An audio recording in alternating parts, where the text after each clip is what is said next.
with big home runs late in the final 2 games, leading to a 3-game sweep in the desert. Now the Giants return home for another National League West showdown, facing the Dodgers and their ace, Clayton Kershaw. The Giants and the Dodgers. The rivalry continues next.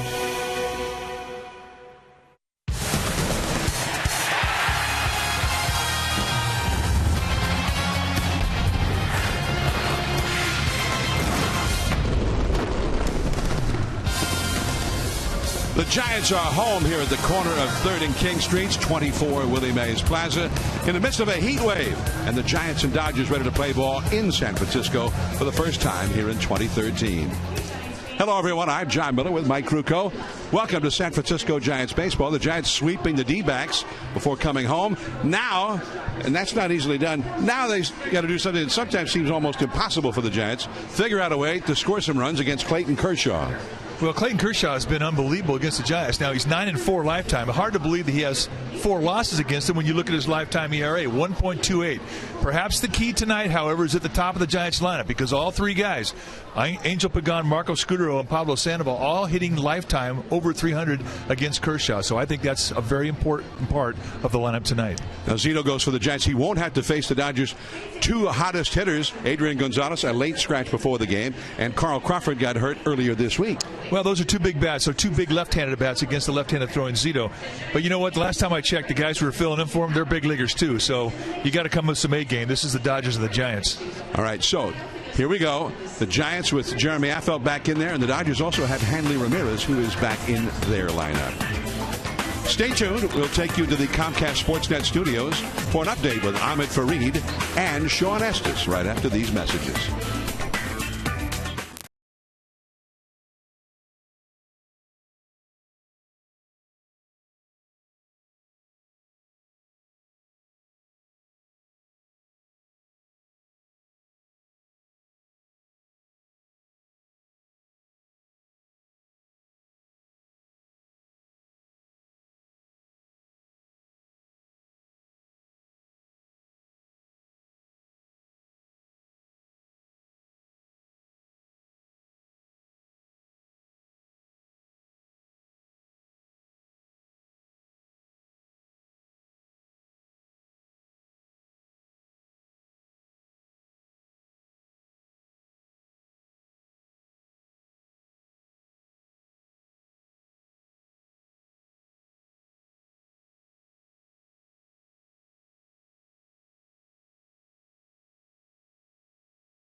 And we welcome you into our Comcast Sportsnet studios. We'll get you back to AT&T Park in just a moment. Standing by with Sean Estes, former Giant and our Giants analyst. I'm Ahmed Fareed. Tell you what, Sean, early in the season, it's been really fun to watch. The Giants, seems like whenever they're down, they come back and get a win. Really nerve-wracking for a lot of the fans. 16 wins, 9 of them of the comeback variety. What do you attribute that to? Well, it's been pretty unbelievable. I mean, think about it, the way they've been coming back, too. I mean, I don't know what I attribute it to other than the fact that this clubhouse to a group has built a lot of confidence. And it doesn't start in spring training. It doesn't start at the start of the year. It starts because you start winning some games late in ball games. You come back, you have a couple of those comeback wins, and all of a sudden, before you know it, there's a belief in that clubhouse that you're never out of a ball game. They've been coming back when they've been down early with the starting pitching, getting into holes, and they've been doing what's even more impressive is they've been doing it with different guys. There seems to be a different hero every time they come back, be it Hunter Pence, Pablo Sandoval, Buster Posey, Gregor Blanco getting big hits, Brandon Belt got 3 of the biggest hits of the year up to this point. So up and down the lineup, there's a new hero every night, it seems like. And then now, like I said, they've been doing it against tough pitching as well. Because when you're coming back late in ball games, Ahmed, the fact is that you're facing very tough relievers and you're having to put good swings on nasty pitchers. So it's been pretty amazing to watch. This is not something they should count on, though. This is not totally repeatable throughout the whole year. It'd be nice for them to get some leads and hold on to those leads, right? Well, it makes it fun. It does make it fun. It makes it fun I do agree for with the that. fans. I mean, obviously it doesn't, Bruce Bochy says it's nice that you be able to exhale once in a while in that dugout. But, it's great baseball. It's fun to watch. And when you play close games, the fans are into it, the players are into it. But, yeah, it's nice once in a while to get a nice, solid pitching performance and blow somebody out. We haven't seen a lot of that this season. It becomes a mindset for the guys, too. You hear the guys talk about it. Brandon Bell, we feel like when we're down, we're not out of the game. We can come back. Let's take a look at the National League West as it stands right now. Still early in the season. Plenty of games still to go. But you can kind of get a picture of where we stand. You see the Giants there, 1 game back. You thought the Dodgers would be higher than that. They're playing around 500 ball. But Colorado really jump out at you as a surprise team this year. Well, I mean, to a lot of people, not for me, I felt that they had a great ball club, and the reason being is because they had the offense, and they had some guys that have played a little bit longer now. Willen Rosario, who's been on fire, and Dexter Fowler had a breakout year last year. But they have 6 guys in their lineup right now hitting over 300. But what makes it more impressive is the fact they're getting starting pitching for the first time. They got De La Rosa back from Tommy John surgery. They got a new kid in Tyler Chatwood who took over for Chacin, who started off well. So when Chacin comes back, he may stick in the lineup. They got good starting pitching, good bullpen, good offense, playing great D. It's going to be a very interesting NL West this year, and this one's going to be very interesting at AT&T Park. We're done here in the Comcast Sportsnet studios. For Sean Estes, I'm Ahmed Freed. Back out to the ballpark after this.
AT&T Park. Well, it really has. Moments ago, the national anthem was performed by two members of one of the most influential rock bands in history and longtime Bay Area residents, Metallica guitarist James Hetfield and Kirk Hammett, and it was unbelievable.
And they lit the place up. But then it got better. Thrown out. It. Perfect strike. That was a ski ride, for sure. So it's already been a very entertaining night. Now, the main event, the Giants and the Dodgers, moments away. We'll be back with the lineups and then the first pitch after this.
Here, let's take a look at the batting order for the Dodgers, brought to you by your Northern California Honda dealers at shophonda.com. Jerry Hairston at first base, with Adrian Gonzalez being a late scratch, then Nick Punto at second. Matt Kemp, who was an MVP candidate year before last, but struggling big time, only one home run for Kemp. Hanley Ramirez just back earlier this week from the disabled list, and he's been hot. A.J. Ellis in the 5th spot, the catcher. Andre Ethier, right field, also struggling at the plate. Luis Cruz having a terrible beginning to his season. 3rd base, Skip Schumacher, a late insertion into the lineup with Agon being scratched, and then Kershaw, the pitcher, will bat 9th. And there's Barry Zito for the Giants. Barry Zito through 5 starts, 3-1 with a 3.29 ERA. However, here at home, he has been, well, he hadn't scored on him. He's been unbelievable. When he's right, you see a mid-80s fastball with a changeup, slider, cutter, anything at any time. 9-10 lifetime against the Giants, or the Dodgers, rather. Underway, the fastball is too high for ball 1 to Scott Hairston. Hairston is hitting .370 lifetime against Zito. 10 hits, 27 at bats. Matt Kemp has also done very well against Zito. And that one is too high. 2-0. Just a little bit of sunshine still reflecting off the upper reaches of the center field scoreboard complex. Not the best visibility for a hitter, not yet.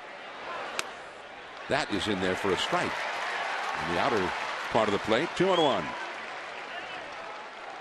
Jerry Hairston, who is going to be 37 at the end of this month, from the Hairston family of baseball players.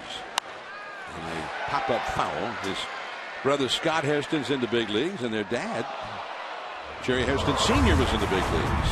Let's take a look at the defense playing behind Zito tonight. It'll be Torres, Pagan, and Pence. That's your outfield. Arias and Sandoval on the left side. Scudero and Bell on the right side. And Buster Posey, he'll be in the squad, putting down the signs. 2-2 the count.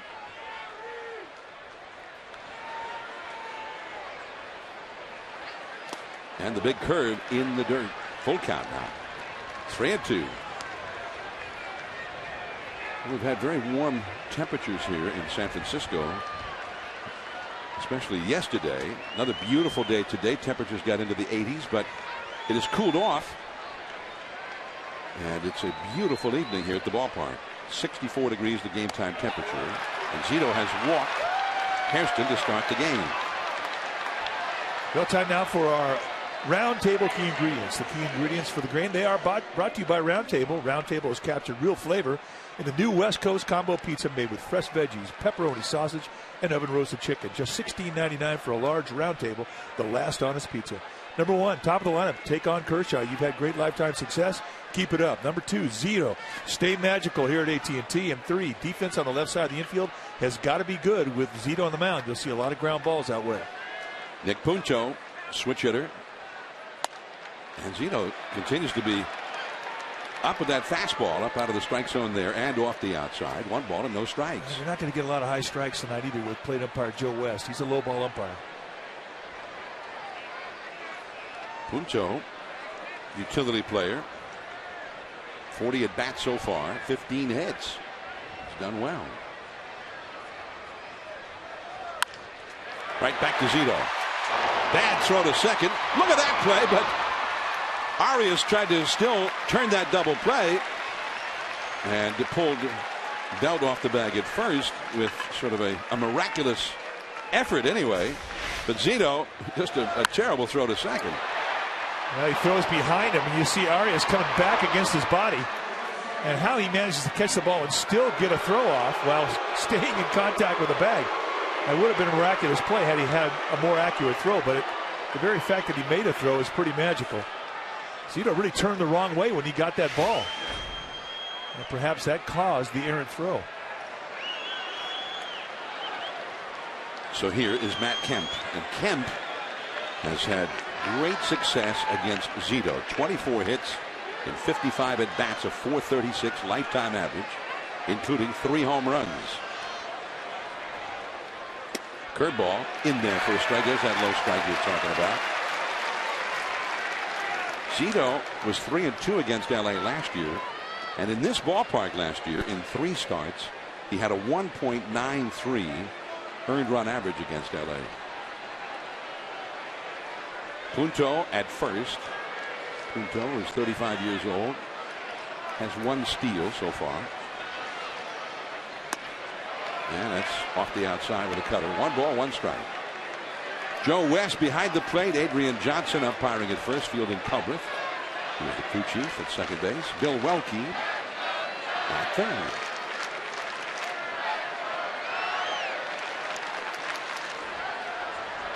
One out, one on. Curveball, fouled it off to the right, and the count is now 1-2 to Kemp. And everybody in LA is wondering, well, what's happening with Kemp? Only a .260 average, only one home run in 100 official at bats. Yeah, has not hit a home run at Dodger Stadium this year. The only home run he hit came on the road in New York. It was just kind of a lazy fly ball. It didn't look like the monster shots he used to launch out to right center. Always been a good opposite field power hitter. Giants infield playing him to pull. And that fastball is too high. 2-2 the count. The second baseman you see there. Scutaro almost up the middle for Matt Kemp. Kemp, remember, had shoulder problems last year. He crashed into a wall, the center field wall in Colorado. And that ultimately put him on the shelf for the rest of the season. He's had some surgery.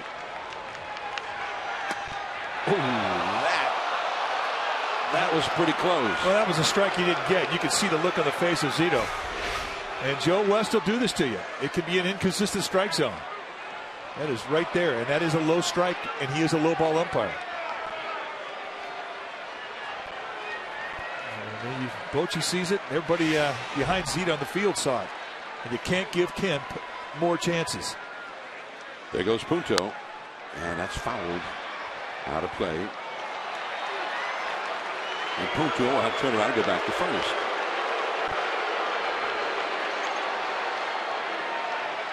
Our fans just saw the replay of that missed fastball, which we all thought was strike three, and they were booing here at the ballpark.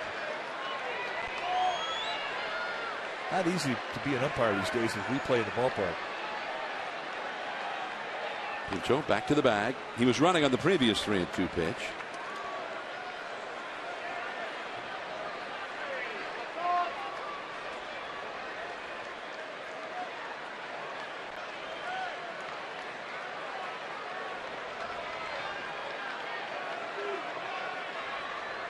Three and two the count. Punto runs. And that's along the right field line. And not playable for Hunter Pence, who went a long way to see if he could go catch it. He knows that the wind tends to blow a ball like that back toward the field. Yeah, he was kind of playing towards the gap in right center, so he had to come a long way for this. One thing about Hunter Pence, I mean, he will take on a wall. I mean, he is fearless. Hit right on top of that wall. So the battle continues. This would be the 8th pitch from Zito to Kemp. 3-2 the count. Punto runs. And a high fly ball over the right center is Pagan. 2 down. Well, you know, that's a big play right there by Zito. Because it's very easy when you're playing in an emotional series against the Dodgers, when you don't get a strike, that would have been a strikeout against a big hitter, your mind can stay on that pitch. But one thing about this game of baseball, you cannot change it. You have to worry about the next pitch. And that's just a good exercise in mental toughness to get that out from Kemp. And Kemp has been a huge nemesis of Barry Zito. So now here is Hanley Ramirez. Ramirez hurt himself playing in the World Baseball Classic, making a dive while playing third base right on this infield with the Team Dominican Republic. And that put him on the shelf. He just played his first game with the Dodgers for the season on Tuesday. That's a called strike. 1-1. Hanley Ramirez has only 4 hits in 27 lifetime at bats versus Zito. But he came back in a big way. He homered in his first game on Tuesday. He's had 5 hits and 9 at bats in his first 2 games. Injured his thumb with a diving effort for a ground ball in the World Baseball Classic. Back to the bag is Punto. The Dodgers have not only Adrian Gonzalez missing from the lineup with a neck injury, It was a freakish thing that happened as he ran into the first base umpire, trying to make a great play on a ball that ended up being a double right past the first base bag and down the right field line in L.A. He was hoping to go tonight, and then he was scratched soon before game time. Check swing, accidental foul right over to A.J. Ellis. Here's a Hanley Ramirez injury back in the World Baseball Classic. Made that dive. And you can see the right hand started shaking it immediately. It was that right thumb. But he's back, and he got back a little bit more quickly than people thought he would. Well, he only had 2 rehab games down the minor leagues before he declared himself ready to go. In his first game back, he went 2 for 4 with a home run, so I guess he knows his game. It's an 0-2 count to him. Scudero. The inning is over. Nicely done by Marco Scudero. A leadoff walk and then nothing more. Now the Giants are coming up.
Presented by Audi, truth in engineering.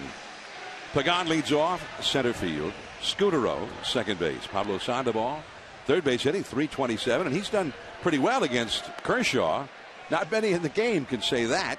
Buster Posey, the catcher. Hunter Pence in right field had a big night Wednesday, including a spectacular home run in Arizona. Joaquin Arias at short as Brandon Crawford gets his first rest of the season. Andres Torres, left field.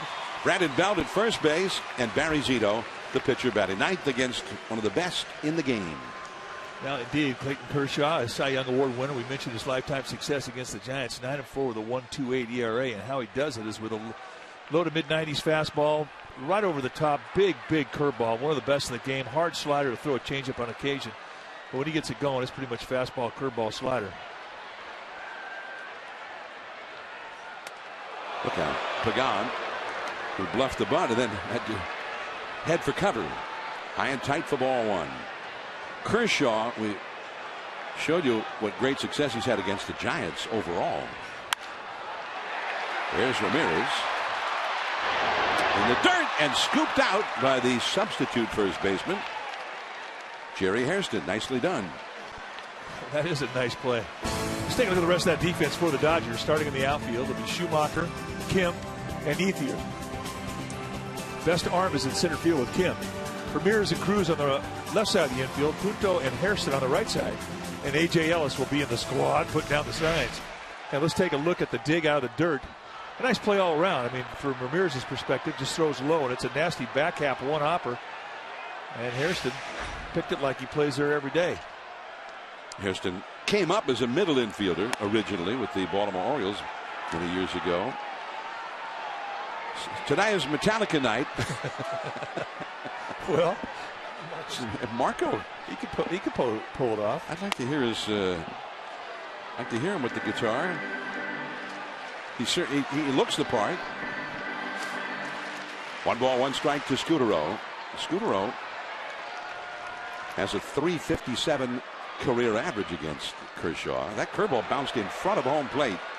It's 2-1. This was a very difficult week for Kershaw. The Dodgers placed him on the bereavement leave when his father passed away. He went back to Texas. He's from the Dallas-Fort Worth area, what they used to call the Metroplex, and just activated from the bereavement list for this start tonight. In the hands, and that pop-up playable for Cruz in foul ground. 2 down. Well, Shake It Up is brought to you by the California Earthquake Authority. Visit insure.earthquakeauthority.com to learn more. And Tuesday, Pablo Sandoval, a 2-run homer in the 9th inning off J.J. Putz. And that was the difference in a 2-1 ball game. Did it in the 9th inning? And you talk about a stunned crowd. Oh, boy. And that's our California Earthquake Shake It Up. Pablo Sandoval stands in. And that's a called strike. It's a pretty good look for Pablo, actually.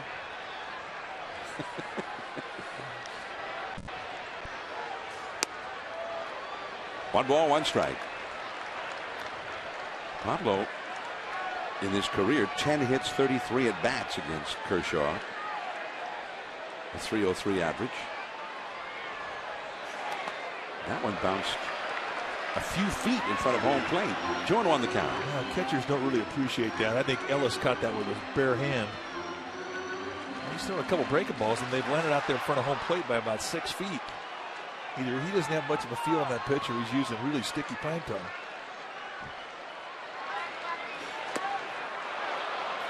Two and 2. And that's the hard slider. And really, he doesn't need but one of his breaking balls if they're that good. But he's got 2 of the best breaking balls, curveball and slider combination in all of baseball. They're just devastating pitches. That's foul. 2 balls, 2 strikes. Kershaw, as good as he's been against the Giants overall, has been even better in this ballpark. His lifetime earned run average here at AT&T Park, 0.66. 2/3 of a run for every 9 innings pitched. That will go back out of play.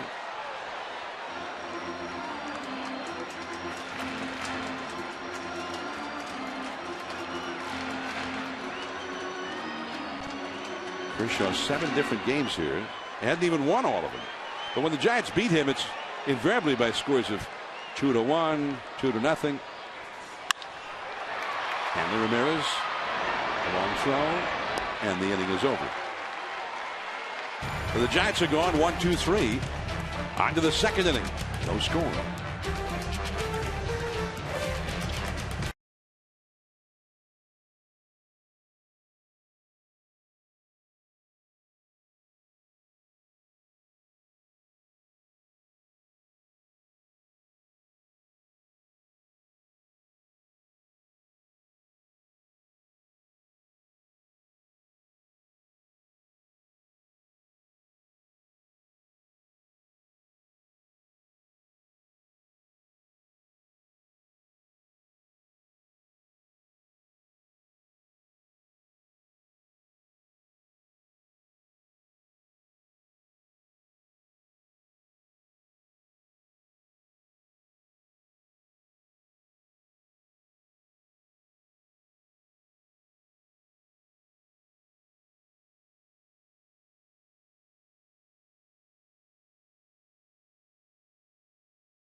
games for the Giants and Dodgers. Start of a long road homestand for the Giants, including the Atlanta Braves coming in this coming Thursday, May the 9th, for a 4-game series. And on Saturday the 11th, the first 20,000 fans receive a Giants announcer bottle stopper courtesy of C's Candies.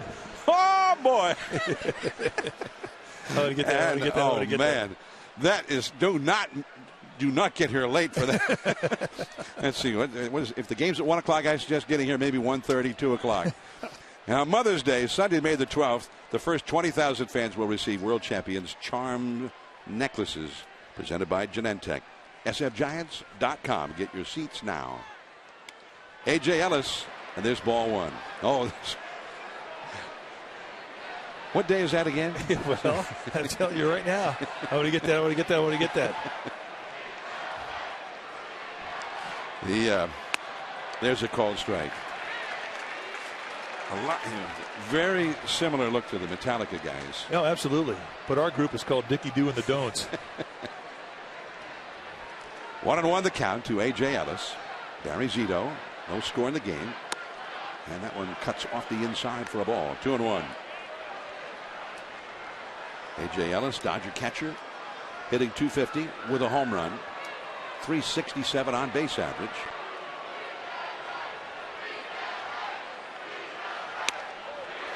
And that cutter on the outside, a swinging strike, 2-2. It looked to me like the Dodgers are trying to think the opposite way against Zito. I know that his cutter really has become a very, very important weapon. And the cutter's a pitch that Barry Zito, if you're a right-handed hitter, he wants you to try and pull it. And that's a base hit. He pulled it right through the left side.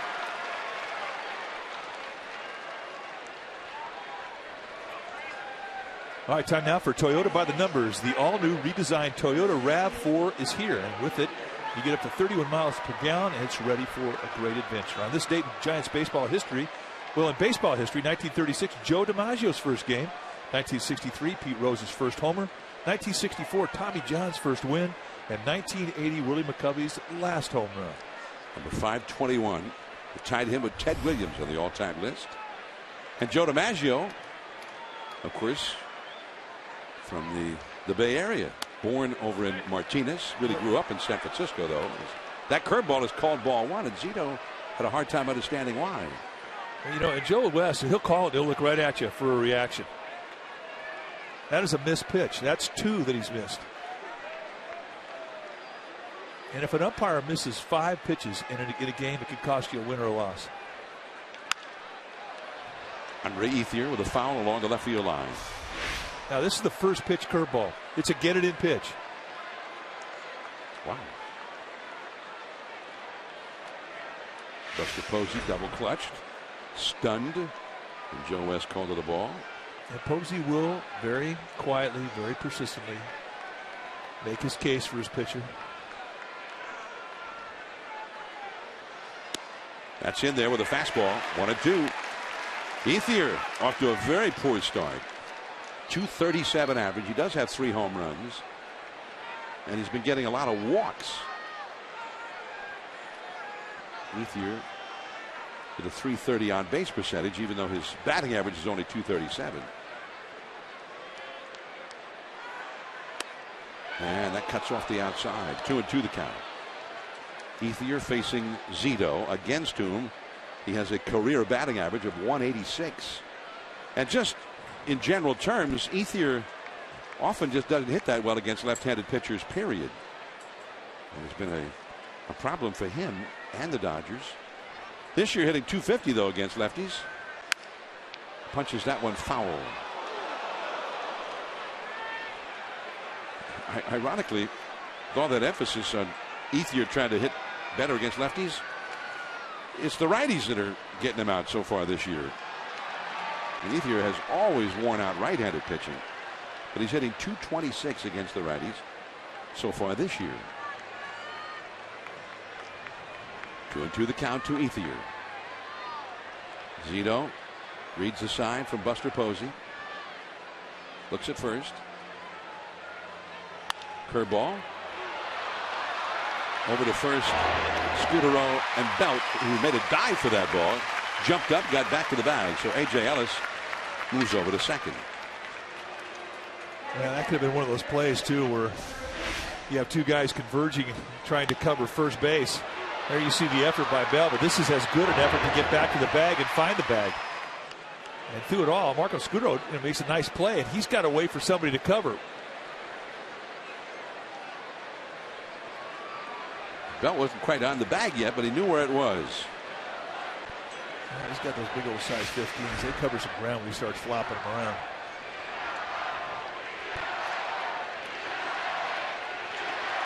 The Beat LA chant goes up at AT&T Park. Blooped center field in front of the onrushing Pagan. A.J. Ellis had to hold on to make sure that Pagan did not catch it, so he merely gets to third. And a single for Cruz, who has hardly had any singles or anything else so far this year. He had only 5 hits and 57 at bats. A little jam shot, and Pagan gets caught right in the rock and a hard place. So do I dive? Do I lay back? With a runner on base, if there's nobody on base, he dives. He tries to catch that ball. But with a runner at second, he cannot let that ball get by him. So as aggressive as he got into it, I mean, he wound up making a pretty smart play.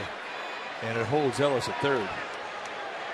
Skip Schumacher, who was a late addition to the lineup when Adrian Gonzalez was taken out of the lineup with his neck injury.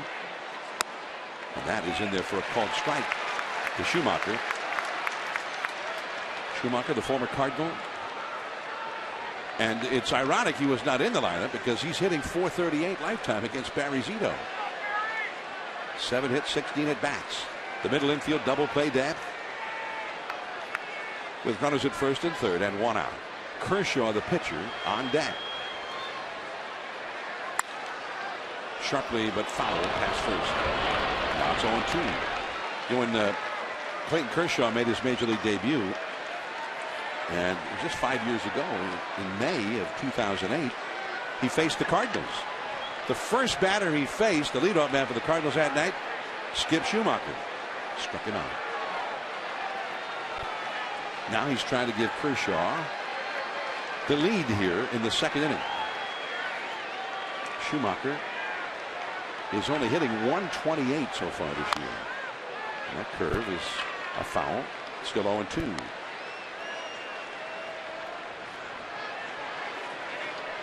Giants come home after their sweep of Arizona, 1 game back of Colorado. The Rockies leading the National League Western Division. Arizona 2 games out. LA 3.5 out.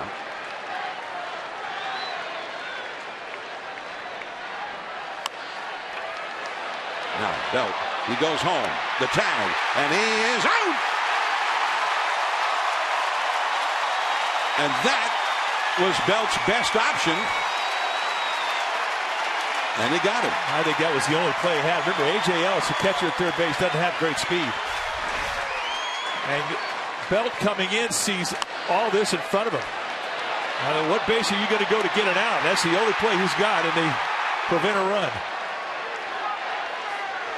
If it's a guy with faster speed, it would have been a tougher play, of course, but nevertheless, he throws a perfect strike to Posey, who puts the tag on it, and winds up being a great play. And he did get it just before that foot hit home plate. Cruz to second, Schumacher aboard on the fielder's choice, and here is Clayton Kershaw. Of course, opening day at Dodger Stadium, Kershaw did it all against the Giants. And he fouls that one, backing out of play. Kershaw pitched a 4-hit shutout. He completed the game on only 94 pitches. But the game was 0-0. The Dodgers also were being shut out. And then in the 8th inning, a reliever, George Contos, came in for the Giants, and Kershaw hit a home run against him over the center field wall, the first of his big league career. And he won that game. A little bit high, and the count 1-1. Well, here it is. First game of the season. There's no cheapie either over the center field wall. No, it was not. And that was the first run of the game. They went out ahead and got 3 more in that inning. Curveball too high. 2-1 the count. Kershaw's had one more hit since opening day, a single. He's 2 for 13 overall.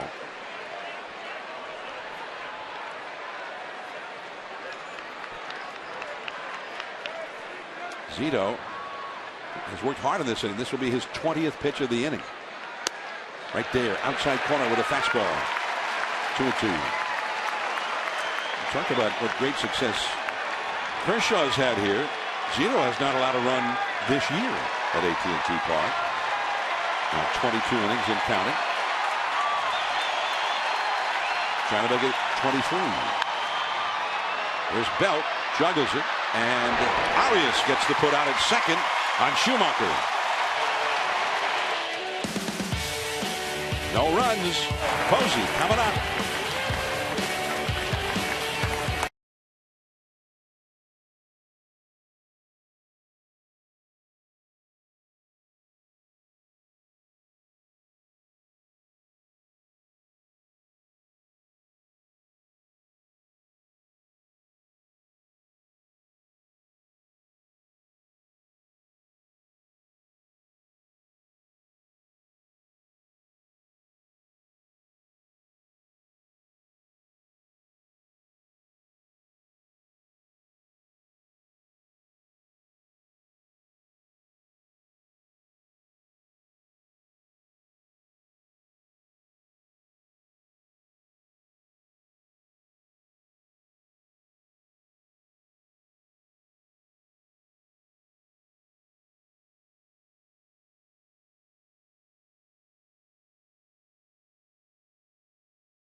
Home for the most live sports.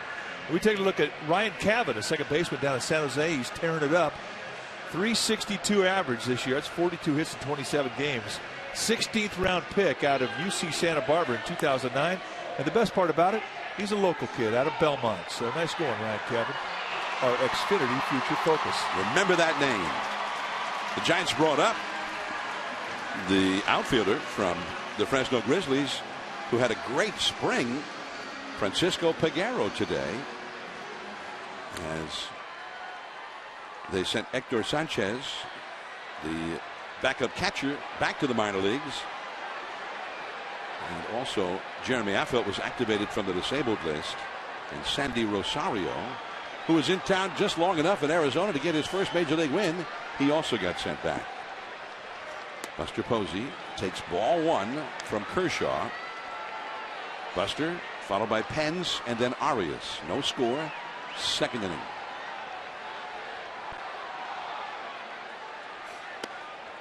And that slider down and in. It's 2-0. There's Buster's Metallica look. More like Dolly Parton, but hey.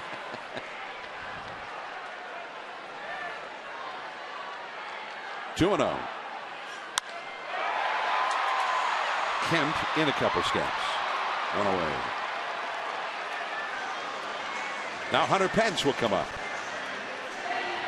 Arizona's playing in San Diego down at Petco Park. 1-0 Arizona in the last of the second inning down there. We'll keep an eye on that game. The Rays and Rockies interleague play in Colorado. It's 4-4 at Coors Field, last of the seventh. Hunter Pence. A little bit low. Hunter Pence, the first time he ever faced his fellow Texan. And they're both from the Dallas-Fort Worth area. He got a base hit against him. And he's never had another one. Back to the screen. He had a pretty good rip at that one. Pence hit a home run further than he had ever hit one before Wednesday in Arizona. Well, this was a pretty spectacular shot. I mean, to go the opposite gap in the second deck, and it was still going up. they estimated that it traveled 460 feet. And that's the longest estimate for a home run in his career. A sharp slider, and it's 1-2. Pence, since that first hit, the first time he ever batted against Kershaw, has gone 0 for 25. 1 for 26 overall. The big curveball. And you saw Kershaw kind of laugh about it.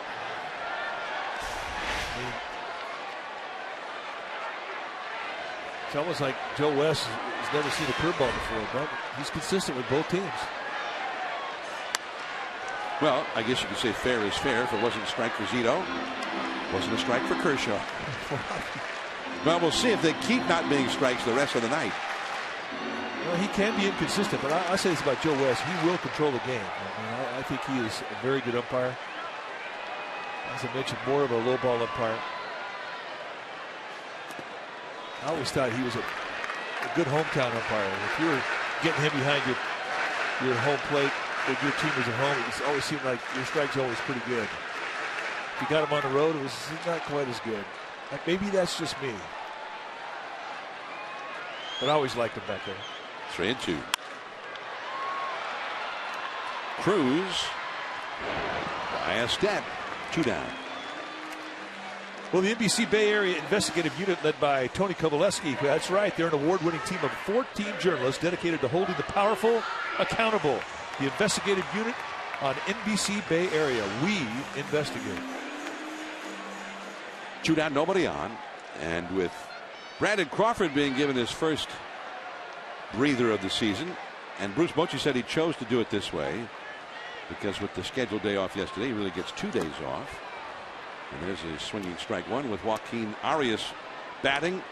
He's the one playing shortstop today. Arias 1 hit in 13 at bats versus Kershaw.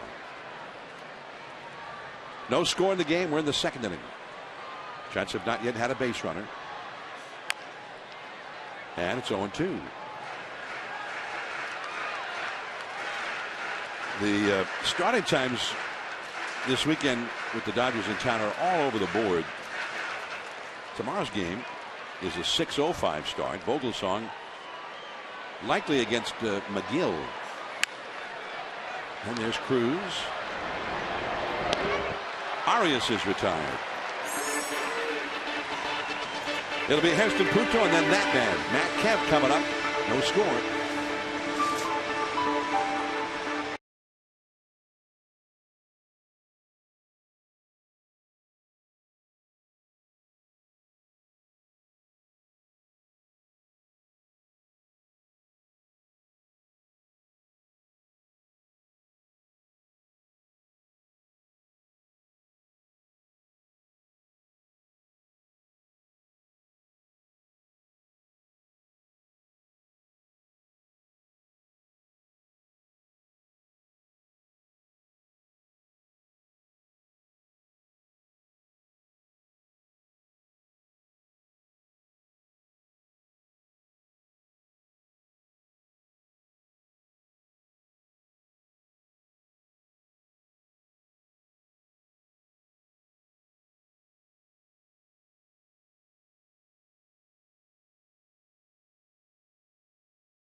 New redesigned Toyota RAV4. It's here.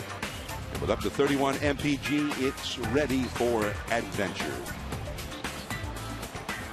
With Mike Krukow, I'm John Miller. Giants baseball from AT&T Park. The Giants are back home and will be home for a while. 3 here with the Dodgers over the weekend. Then Monday, the Philadelphia Phillies come in for 3. And Thursday, the Atlanta Braves in for 4. Leadoff man Jerry Hairston against Zito. Change up off the outside and up a little bit. 1 ball and no strikes.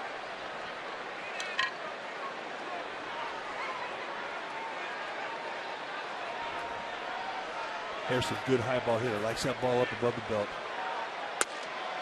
Just off the corner. 2-0. You know, some nights you're going to get an inconsistent strike zone. Sometimes they're small. Some corners aren't going to be there that you've been getting used to the last 3 or 4 starts. But it's part of the game. You just have to deal with it. That's a cold strike. 2-1. The worst thing you can do as a pitcher is to get angry, because then it affects your next pitch. I mean, you get frustrated, sure, get mad, yell, but by the time you get back up on the mound, forget about it, move on.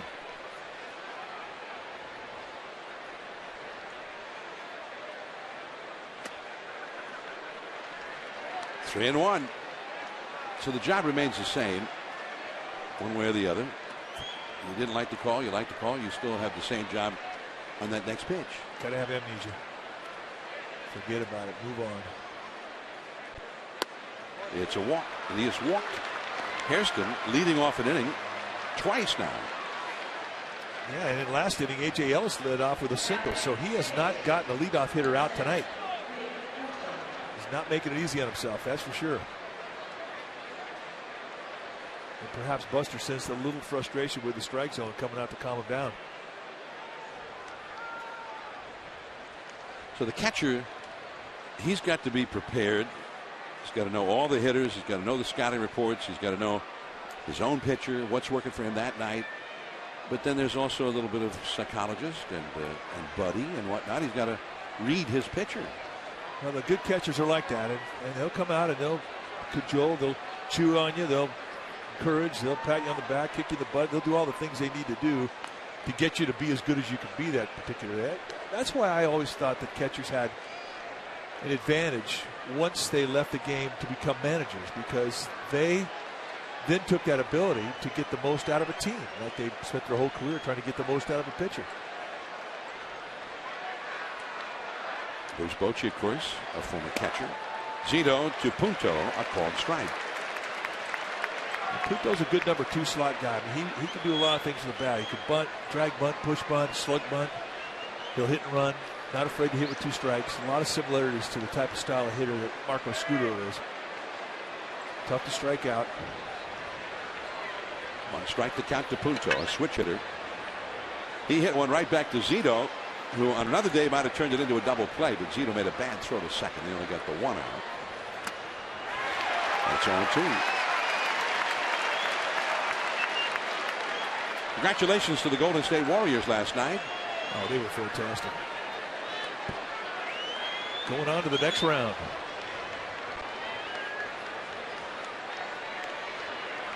And we wish them well. 0-2 the count. Curveball, base hit to right field. Hairston stops at second. And now they have set things up nicely for the RBI man, Matt Kemp. Punto, I always thought Punto was an excellent player on a good team. A guy who can play all the infield positions. He can bunt, he can hit and run, and he can sit for a week and still go in and do the job, pinch hit. Well, that's the type of player he is. Guys like that playing this game a long time. Matt Kemp with a chance to do some damage, and he's done a lot of damage against Zito in the past. The curveball, foul ball, right past Tim Wallach, the third base coach, and it's 0-1.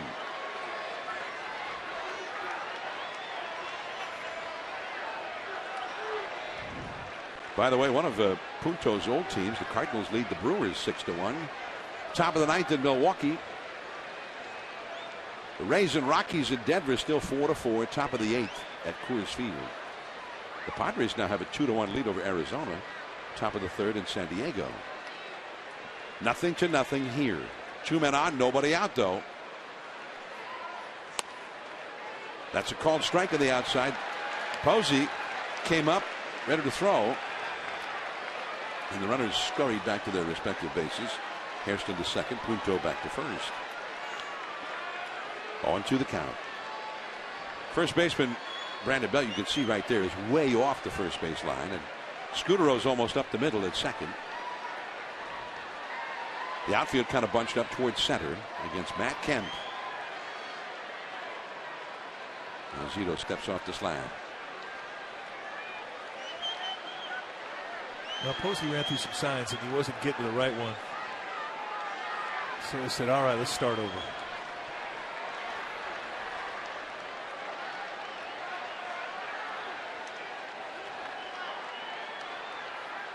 Curveball struck him out. Well, that was about as perfect a curveball as you could throw. Remember, Zito's got a big curveball size-wise. If you drop this thing down and try and bounce it between home and the catcher and hope he chases.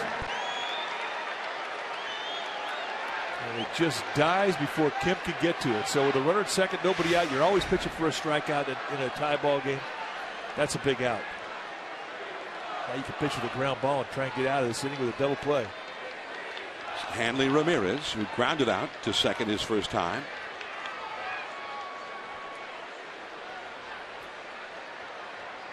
Hairston at second, Punto at first.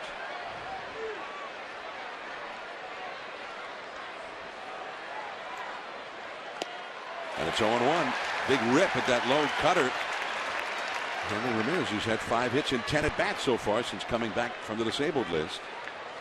When the Giants opened the season in LA back in April the 1st, the thinking then was it'd probably be mid-April, or rather mid-May, before Ramirez would get back. So he beat that by a couple of weeks. He had 24 home runs last year, starting the season in Miami with the Marlins, then traded to LA in midseason. 1-1. Now this is a swing in the first inning, and he took the swing. Ball got it jammed on him. It did not feel good. Remember, it was his right hand that he hurt.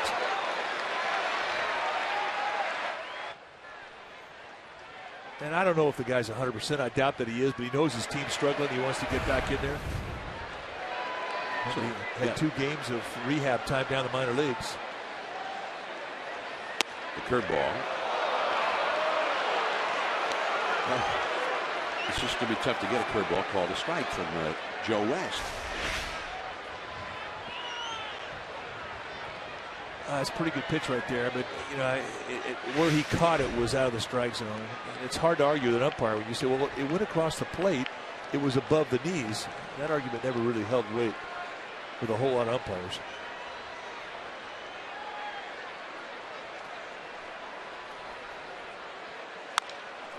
Well, this could be 2. Scudero, Arias, 2, a double play. Living dangerously, Zito gets through it.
test drive an efficient new Ford today. It's the right choice for California. We go back to 1962. A line drive to center. This could be it. Mays waiting. He's got it to go for the pennant.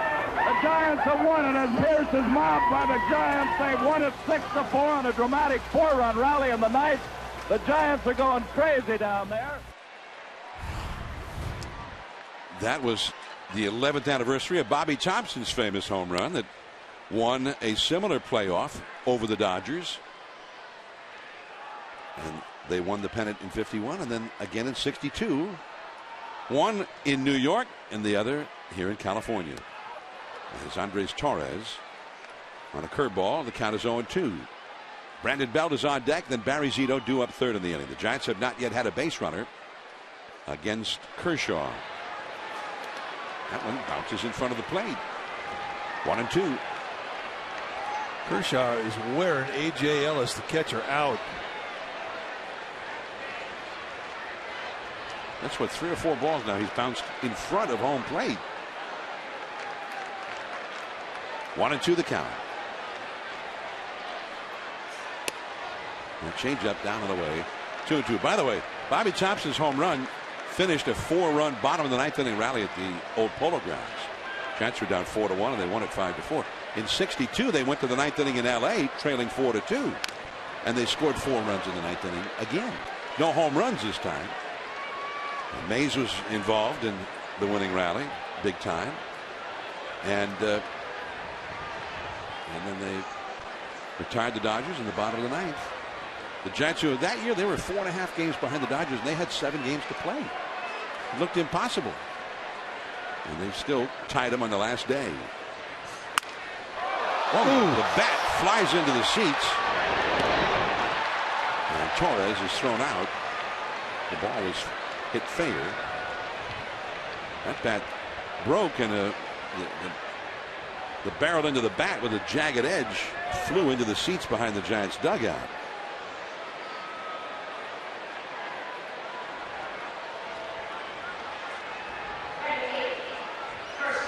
Wow. A very frightening thing to see.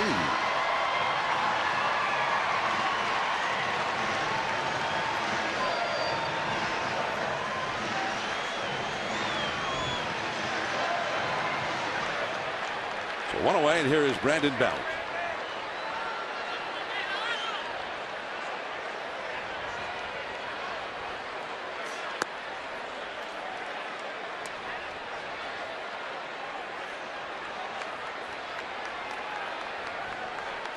Brandon Belt, also a native Texan, as is Kershaw.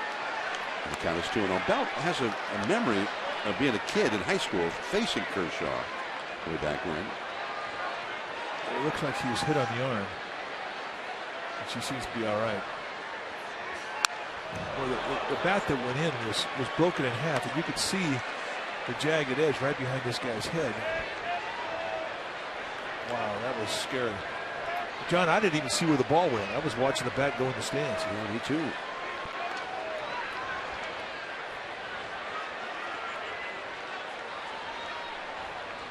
Wow. The high fastball, 2-2. Now there's the swing. And that went in. And that jagged bottom of the bat just beeline right into the crowd, and all of our eyes followed the bat. Well, thankfully she's all right. Wow.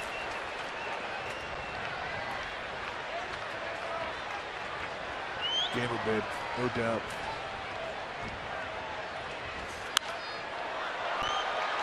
Three and 2. Brandon Belt, who hit another home run in Arizona on Wednesday. It was the 8th inning. And there it was against David Hernandez. The Giants were trailing 6-4 at the time. Now Belt, who since became a member of Metallica, strikes out. First strikeout for Kershaw. 3-2 challenge fastball in the outside corner. So far, 8 up, 8 down against Kershaw, and he really hasn't had to work very hard. Next pitch he'll be throwing is number 40 in the night.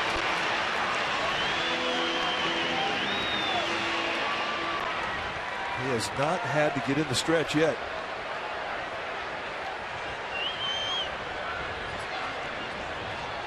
Barry Zito.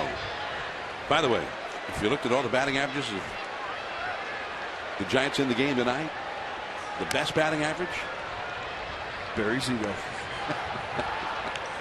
He's hitting .429.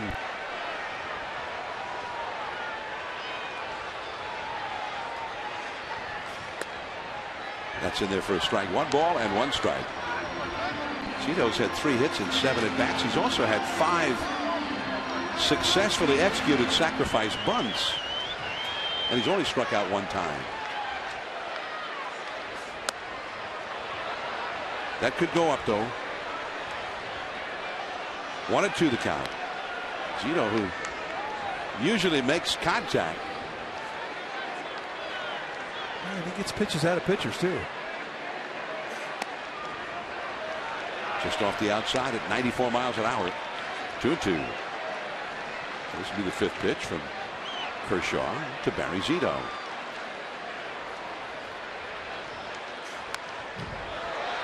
Just it off. He'll get 5, 6, 7 pitches. Seems like every at bat. He takes some of the funkiest swings you've ever seen, but his job is to get pitches out of the pitcher and just put the ball in play. Put the ball in play, you never know what's going to happen.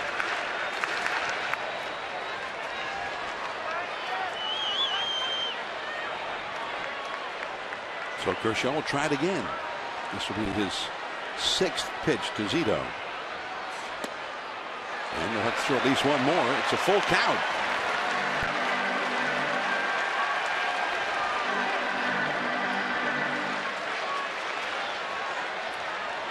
No score in the game here in the 3rd. And it goes on. I really do look forward to his at-bats because they are entertaining.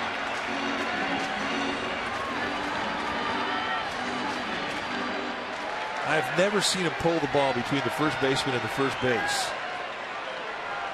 This is pitch number 8.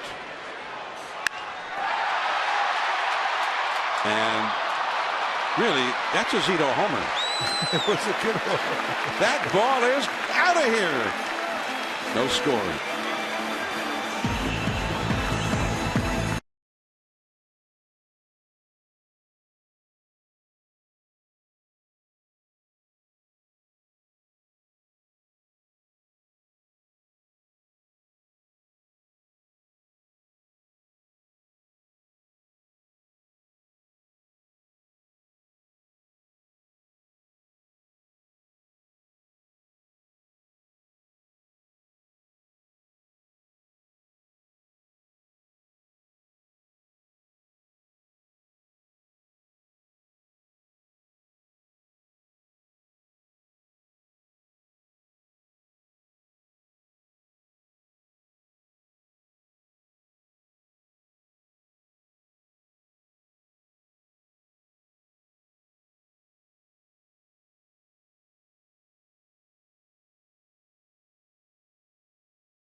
Visit Geico.com today. September 18th, the Giants and Dodgers, 1997. A big game. The Dodgers threatening to go ahead in the 10th inning against Rob Beck. He has to come home. There's one. The throw to first.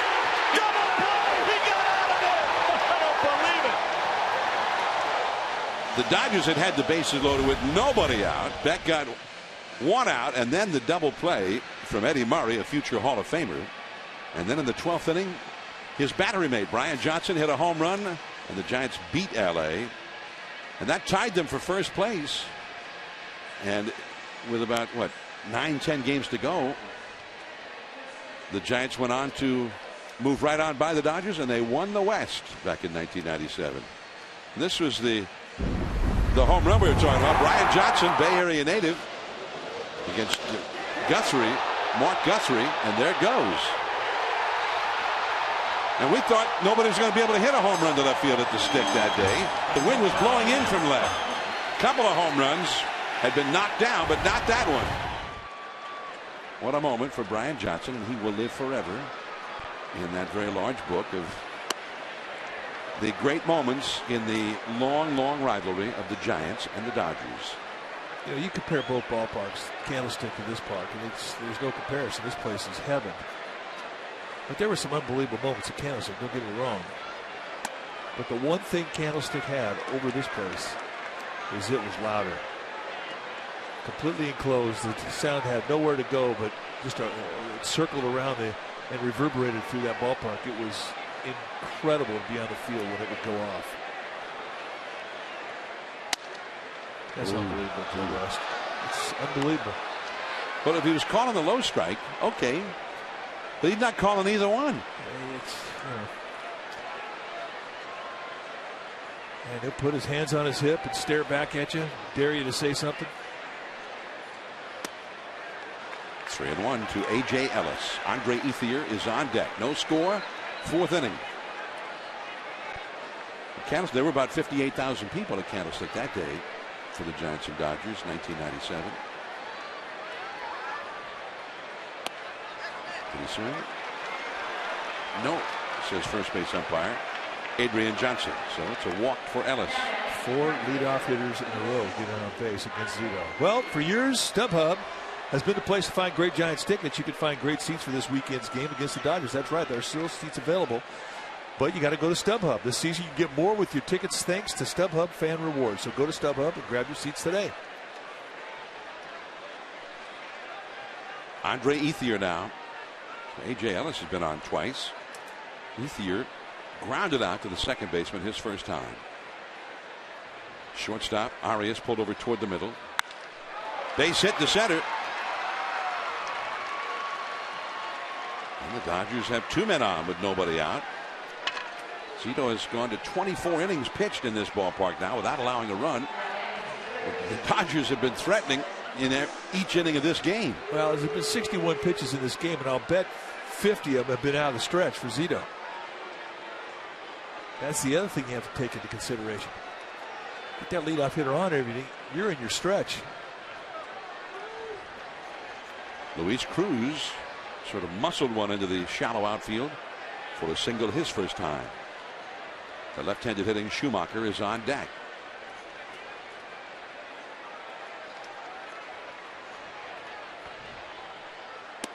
Ball 1.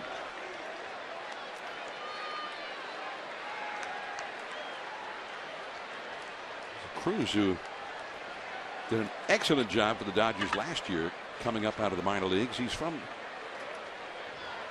Navajoa in Sonora province in Mexico. That's the same place that Fernando Valenzuela came from.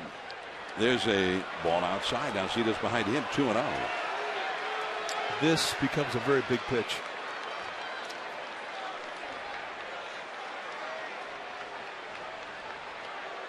Cruz, 29 years old, hit .297 for the Dodgers last year with 6 homers in about half a season, 283 at bats.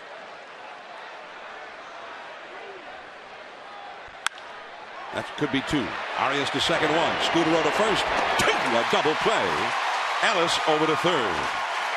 That's the second inning in a row that Zito's gotten a big double play ball with runners all over the bases. Well, he knows how to pitch for him. And that's the other thing, too, about this cutter he uses. It is a pitch that gets ground balls. Before that, I always thought his best pitch to get a ground ball was the curveball. I mean, he was always labeled a strikeout fly ball guy, but that cutter has given him the ability to do this. Twice in this game he's pitched for the double play, and twice he's gotten it. Nicely done. Now Schumacher. First base is open. The pitcher's on deck. Schumacher hit into a fielder's choice his first time. Curveball. Scudero. And that's 3 outs on his final 2 pitches of the inning. Top of the order, Pagan, Scudero, and Pablo Sandoval coming up.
There's that view of the city by the bay and inside the ballpark. The Giants and the Dodgers, no score, last of the 4th inning. It's really been 2 completely different games. Kershaw has not allowed a base runner. The Dodgers, meanwhile, have had 4 hits, and Barry Zito has walked 3 of them. They put 7 men on base in 4 innings. Zito's gotten 2 double play balls. The Dodgers are 0 for 6 with runners in scoring position against him. Giants still looking for their first base runner. Pagan takes a called strike. Pagan hit a ground ball toward the middle. It was turned into a nice play by Hanley Ramirez, going far to his left, and then by the first baseman Hairston, who dug out a low throw. The big curveball, too high. Way up there. And now it's Kershaw's time to kind of scratch his head and say, what was wrong with that? It's just the curveball. Joe West doesn't seem to be calling for strikes at any time. 2-1 the count. But it is definitely a hitter's strike zone tonight. So if you're a hitter, if it's curveball, don't swing. Right. That's exactly right. Unless you're in a protect mode with 2 strikes.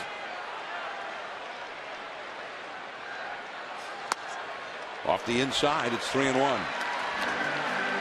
Well, like I said, though, I mean, it's all part of the game, and that's why, I've always liked the human element of the umpire. It definitely affects the game, and you, as a professional athlete, you have to overcome that when it's not going your way. It's very difficult to do, but you have to do it.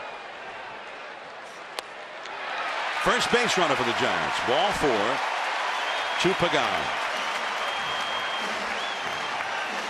Well, comprehensive coverage of everything orange and black. Check out pregame live and postgame live before and after every Giants telecast on Comcast Sportsnet, authentic Bay Area sports.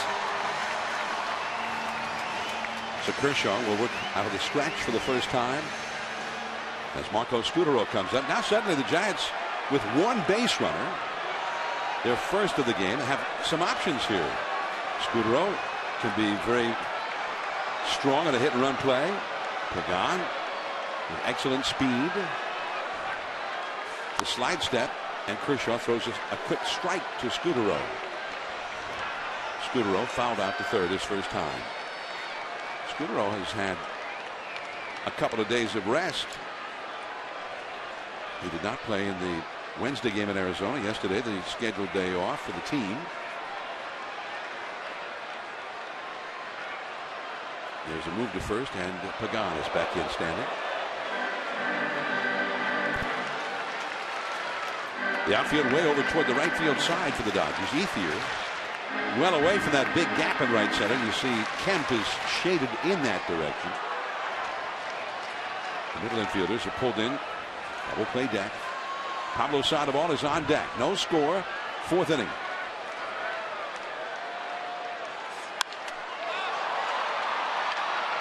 Starting back in left center and then coming in, Schumacher. And Pagan will go back to first. All right, now let's take a look at who's hot. Brought to you by Papa Murphy's Take and Bake Pizza. Well, the Panda is Pablo Sandoval. Last 5 games, hitting a cool .522, 12 for 23, 1 home run, and 5 ribeyes. And that's your Papa Murphy's who's hot. Pablo has been hot all year long. If you put a runner at second base or third base or both, runners in scoring position for the year, his batting average is .516. The short arm throw, and Hairston had to leap off the bag to keep that one from being a wild throw. And then it was almost like he was doing a little ballet move there. That's 2 times that Kershaw has gone to first base and almost thrown away. Nice play by Hairston. Ball 1 using that slide step. 1-0 to Pablo Sandoval, who grounded a short his first time.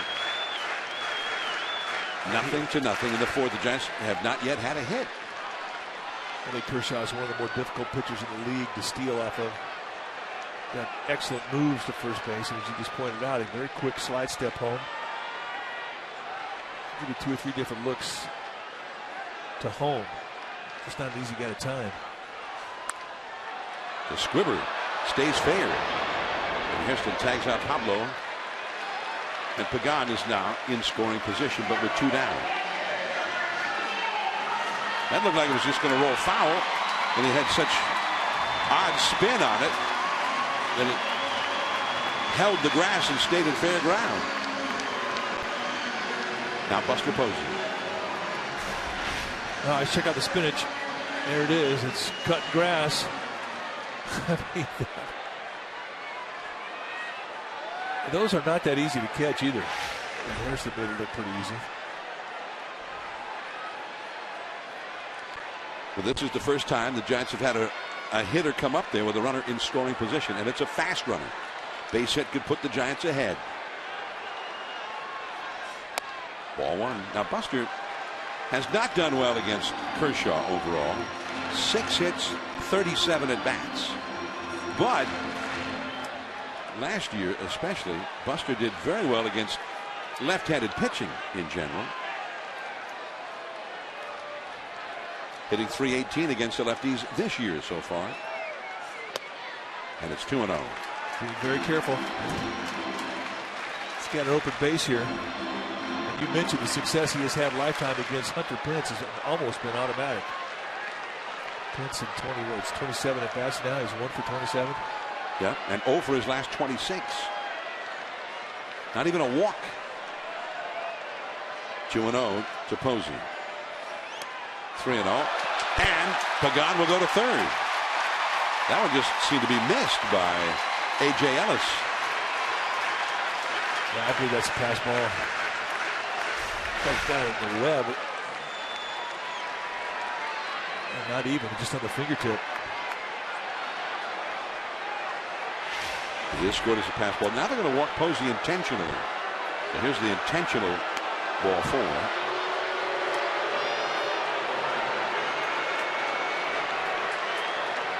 Well, you face a guy 27 times and he has only 1 hit against you the very first time you ever face him. You definitely have an idea how to get him out.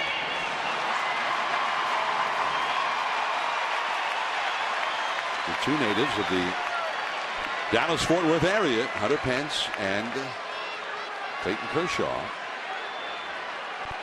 And familiarity has not worked out well for Pence, who singled against him the first time he ever faced him and has never reached base against him since. 0 for his last 26. A little late in that fastball, and it's 0-1. That one back into the crowd. Well, I see the numbers 1 for 27, and you know what I think? I think he's due. Well, if he's ever been due, he's due now.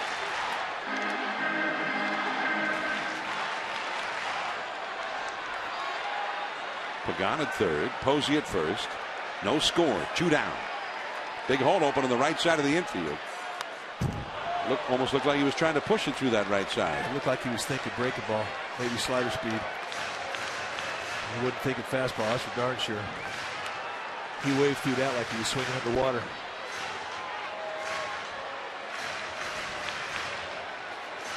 Going to the count. I mean, he's a good fastball hitter. I mean, you don't see him get this overmatched on a fastball unless he's looking for something else. 2 quick strikes for Kershaw. Struck him out.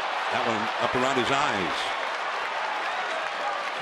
Still scoreless. On to the 5th inning. Kershaw coming up against Zito.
.com or your Bay Area Dodge dealer today.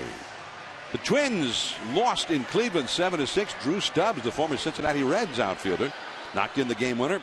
The Mariners shut out the Blue Jays in Canada, and it was King Felix winning his 3rd straight with that shutout. A.J. Griffin got the best of Bay Area native CC Sabathia at Yankee Stadium. 2-0 Oakland. Jed Lowry, the former Stanford star, 3 for 5. And the Rangers shut out the Red Sox. Derek Holland was outstanding against the red-hot Red Sox. Cooled them off. And Zito, strike 1 to Clayton Kershaw. The White Sox at Kansas City. That game was rained out. Tigers beat the Astros. Alex Avila had a home run, and the Angels are leading the Orioles 3-0 in Anaheim right now. That is in the last of the 6th inning down there. Clayton Kershaw, 1 ball, 1 strike. Kershaw bounced out to first his first time.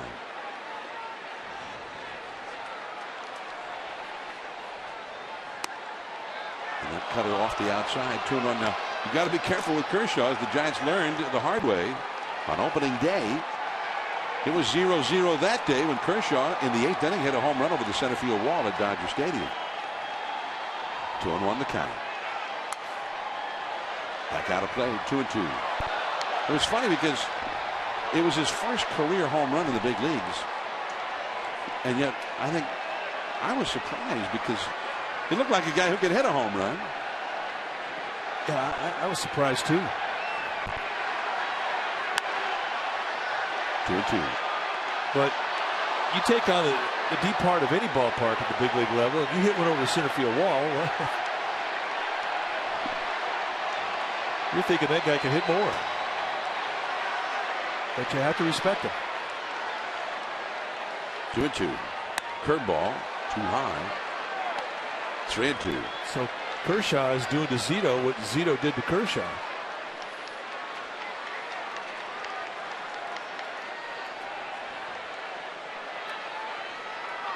Fifth inning, no score in the game. 3-2. And back out of play. He makes him work still more. Yeah, those pitches are up. And if you think back to the home run that he hit off Cantos in the very first game this year, it was up. So that's where he can hurt you. This is the 8th pitch of the sequence, and there will be at least one more.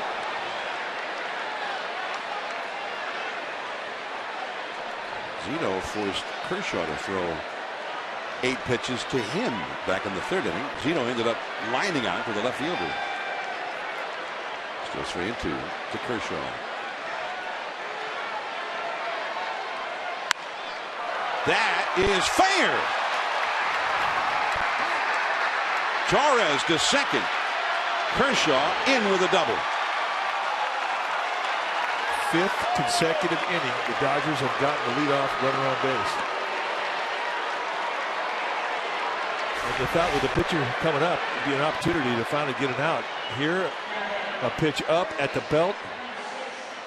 Just kind of an emergency swing, fighting off whatever, and he finds a way to slice it down the line. And Kershaw's got pretty good speed.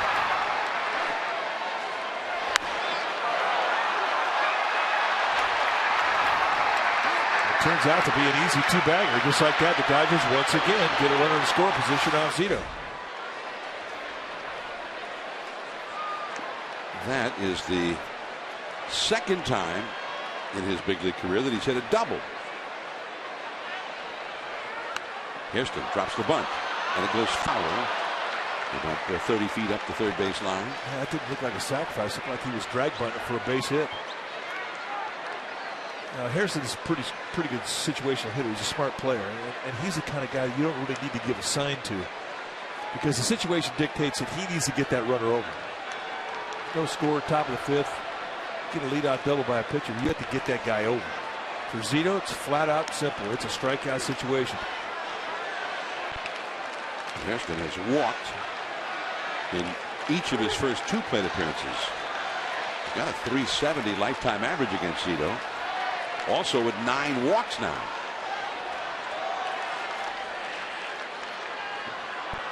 Arias was not covering. Well, that move to second base was for one thing, to see if Hairston would show bunt, and he did not. Hairston has 10 hits, 27 at bats against Zito, plus 9 walks. By the way, for young pitchers out there, it's not a bad play either. Even if you're not going to throw, just turn around and fake like it. You might get that guy in the batter's box to tip his hand. He bunts at it. Pablo with Scudero covered. And now Kershaw is at third base. What a reminder, when you're away from the Bay Area and you can't watch the Giants on Comcast Sportsnet Bay Area or NBC Bay Area, you can take your team with you with MLB.tv.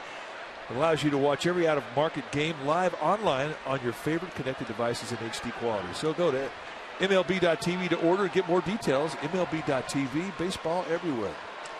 Now, Nick Punto is coming up. He's a good butter.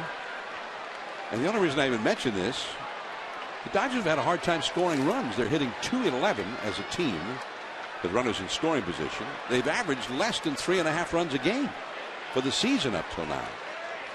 And there is Kershaw at third base, 1 out. Giants infield pulled in. Ball 1. Trying to get that flat cutter right into the hands.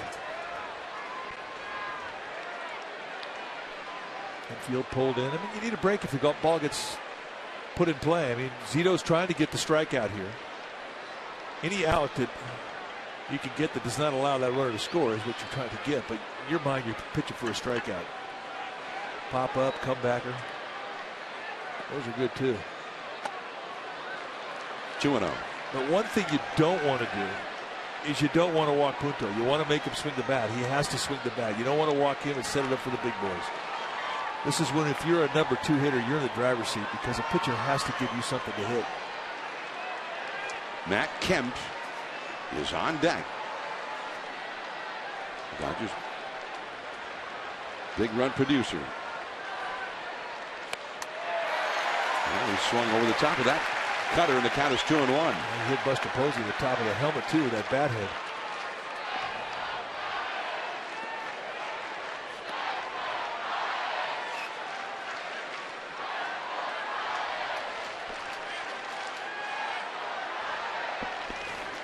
Two balls, one strike. Runner at third, one out.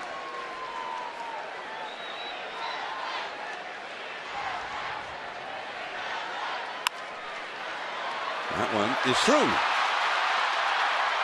And Kershaw scores the first run of the game. Second hit of the day for Punto. This one kind of a CNI ground ball between Sandoval and Arias.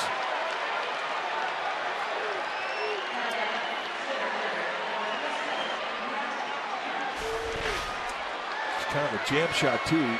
Hits it up the bat. Just a CNI ground ball.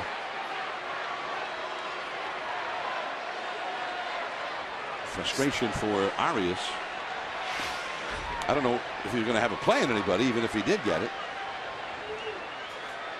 Here's Matt Kemp. Punto back to the bag. Well, again, a pitcher does damage to the Giants. The Giants, these last couple of years, have been hurt by pitchers probably more than any other team. In the month of April, the Giants allowed 3 home runs by opposing pitchers, more than any other staff in the National League.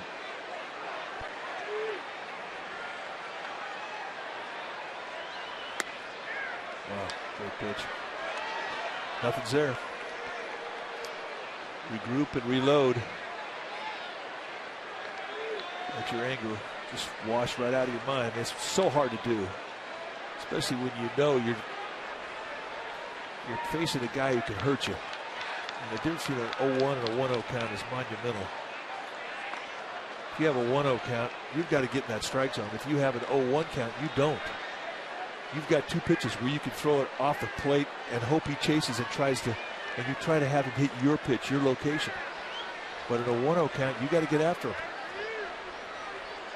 I mean, it doesn't say you have to throw a fastball, but you have to throw a strike.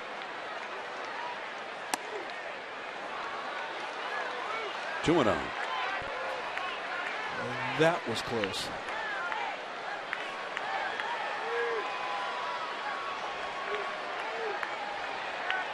Just a tight zone tonight.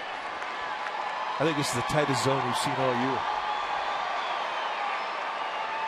When you you're tight on the corners and up and down, that's tight. 2-1. Kemp struck out his last time, and in 102 official at bats this year, he has struck out 29 times. So almost 30% of his at bats he has struck out this year. And he always struck out a lot, but this is a little out of the ordinary. Out of play off the right field line. 2-2. The Dodgers are anxious for Kemp to get going. He is the big man, the big bat in the lineup. Only 1 homer and 11 RBIs. He has not had a hit against any Giants pitcher in the last 8 games against them. 0 for 27, rather remarkably. 2-2. That's a double play ball. Arias to second one. Scudero over to first. Double play. That is the 3rd double play in the last 3 innings turned by the Giants. Arias coming up.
Jeep dealer. Visit Jeep.com.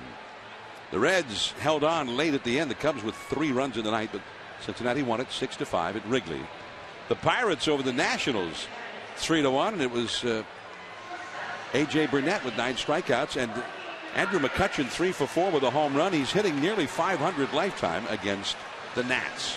The Phillies, the rookie John Pettibone, we may well see him on Wednesday here when the Phillies come to town. And he and the Phillies over the Marlins. Ryan Howard hit a home run. And the Mets came from behind. A blown save for Craig Kimbrell. David Wright homered in the 9th inning to tie that game. And the Mets won it in the 10th, 7-5 in Atlanta. The Braves will be coming in on Thursday. Arias takes ball 1. Other scores, the Rays and Rockies tied at 4. Last of the 9th in Denver. Cardinals over the Brewers 6-1 at Miller Park. And it is 2-0. And they're in the last of the 5th in San Diego. 3-2. The D-backs leading the Padres back of Wade Miley. Montero a home run for Arizona. Kershaw got the low strike there. And it's 2-1.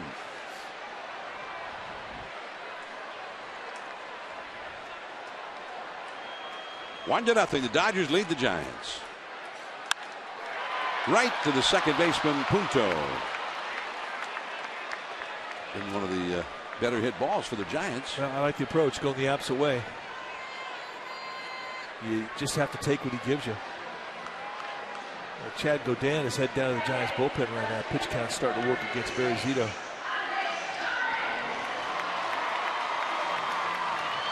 Zito has thrown 85 pitches in the first 5 innings, and he's due up 4th in this inning. Strike 1 to Torres on the outside. After Torres, Belt, and after Belt, the pitcher spot, Zito's spot. That's unbelievable. That's 2 this inning that he's missed for Kershaw. First pitch breaking ball that he threw to Arias could very well have been a strike, and he missed that one as well. Breaking balls he's just not giving him on first pitch or really any time to anybody. 2-1 now to Torres, who grounded out to third his first time and broke his back in doing it.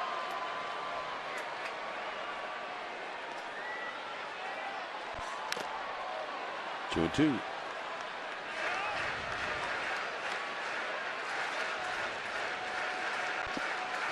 Big crowd at AT&T Park. The Giants and Dodgers, they opened the season against each other in LA, and although Kershaw won that first game, the Giants won the last 2 games of that series. Curveball too high. 3-2. So the 4th time that they had met this year. Kershaw doing what he almost always does against the Giants, shutting him down. 3-2. To the Giants dugout on the third base side. Giants have had 2 men reach base. Pagan led off the 4th inning with a walk. Got as far as third base as Kershaw then struck out Hunter Pence to end the inning. Posey ended up being walked intentionally in that inning. Got a piece of it to stay alive. So Torres is giving him a workout here. Well, I think it's important that you get pitches out of Kershaw. Get him out of the game. Get in that bullpen as fast as you can. Maybe it's the pitch count that becomes your ally.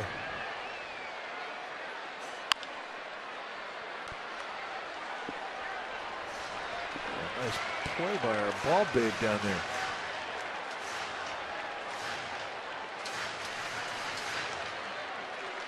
It's Michon Mills. He's played a little baseball. Had that glove broke out right. This is the 9th pitch from Kershaw to Torres here. And he walks him. And he really worked hard to get that walk. 3rd walk allowed by Kershaw. And Brandon Belt will come up. Well, right now, walks a rally. Kind of still looking for their first hit against Kershaw. He just hasn't had that much time that he's had to spin in the stretch. There you see the battle of the pitch counts.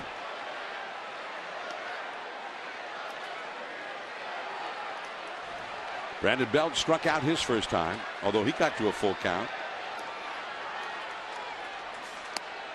Ball one. There's Zito. Comes out into the on-deck circle, but go down heating up in the bullpen. The Giants are trailing 1-0. Brandon Belt has been rather extraordinary the last 10-12 days in the late innings of games when the Giants have been trailing. Torres back to the bag at first. Hairston on the bag with him. Adrian Gonzalez was removed from the lineup before the game. He's got some neck problems after a sort of a freakish collision with an umpire on Wednesday in LA.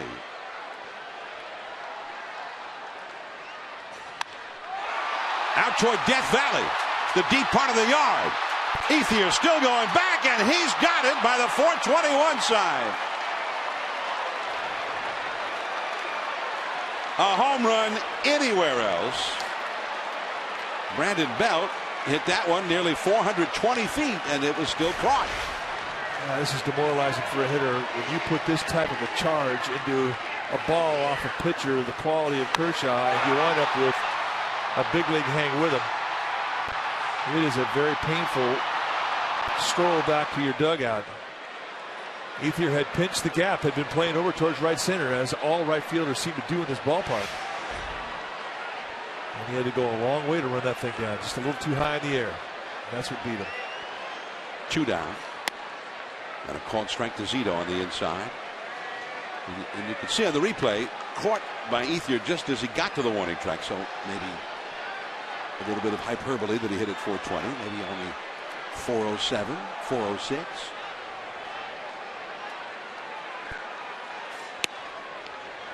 And it's 0-2. Pitch number 80 for Kershaw. Pitching here in the 5th inning. Torres, the runner at first. Pagan on deck would be next. Curve in the dirt, knocked down by Ellis, and he keeps Torres at first base. And the way Zito handles the bat, that's a big play, because Torres has outstanding speed. If he got into scoring position, suddenly Zito's a threat up there to be an RBI man. Ball bounced about 2 feet off or in front of home plate. As a catcher, you don't know what that thing's going to do. But you use that chest protector as your glove, and you can't block a ball any better than that.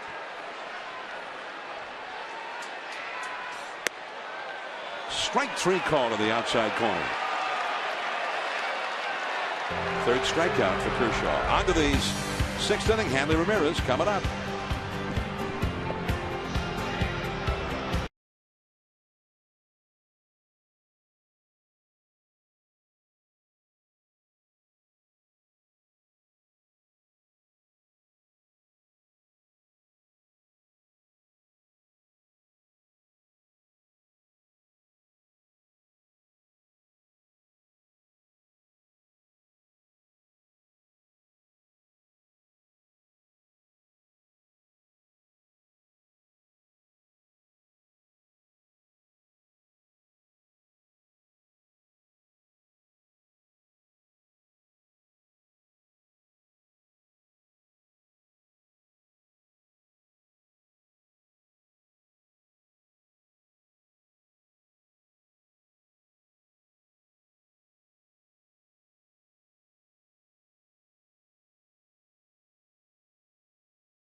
Dynamic deals, and it's the sfgiants.com/dynamic deals page.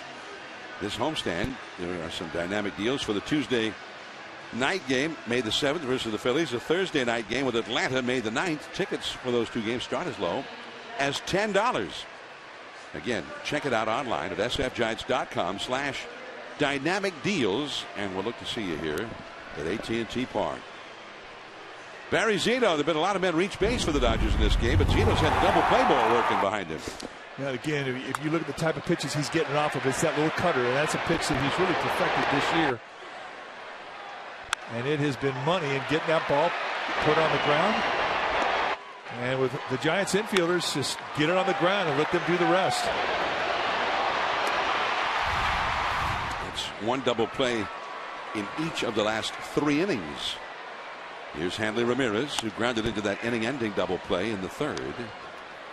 And it's a 1-ball, no strike count. Ramirez twice has hit a ground ball to the second baseman. Zito has induced 13 ground ball outs.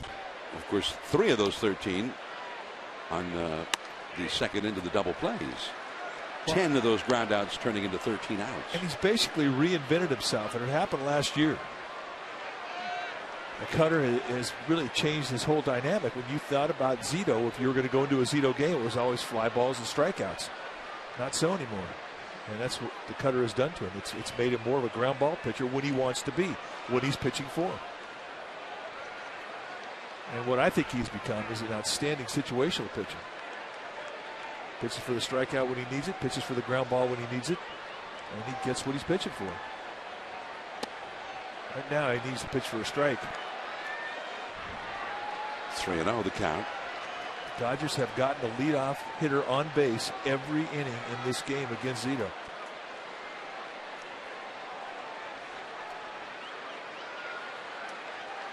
Finally cost him in the 5th. Dodgers scored a run. That ball is hit high, deep, and foul down the left field line. Into the second deck. That's a healthy strike right there.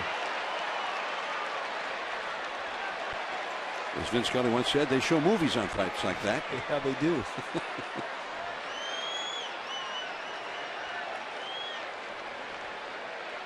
And very quickly, Chad Godin up again for the Giants. Called strike 2.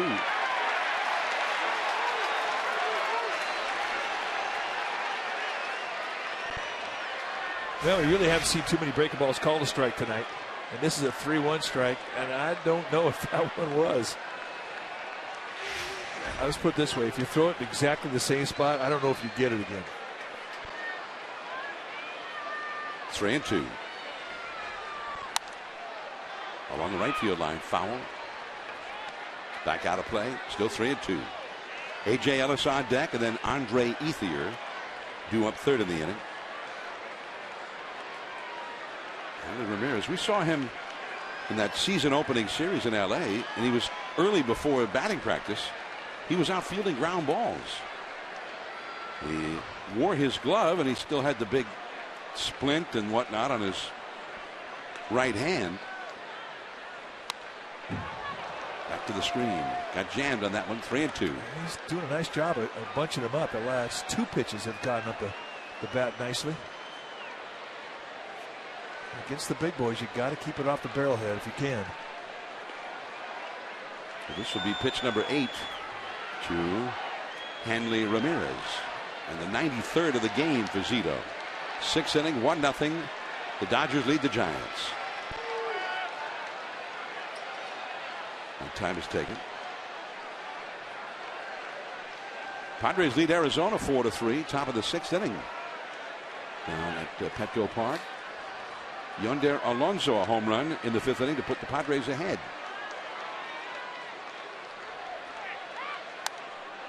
Back out of play. 3-2 slider. And he got away with that one there. I mean, that was a little leaky with the command. This guy can hurt you if you get the ball up, you get the ball middle away. I mean, he likes to get extended. That's where his power is. You saw what he could do on that 3-0 pitch. And they've done a nice job of crowding him on that inside corner, but that last one got a little leaky. They got away with it.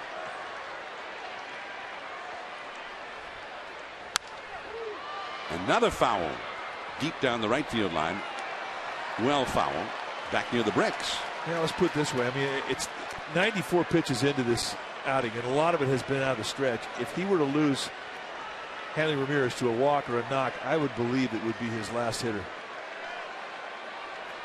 I just don't think that Bochy's going to let him get back in the stretch. 10th pitch to Ramirez, and he walked him. Trying to get him with a changeup, and that's the 4th walk, and it does indeed bring Bruce Bochy out, just as you surmised.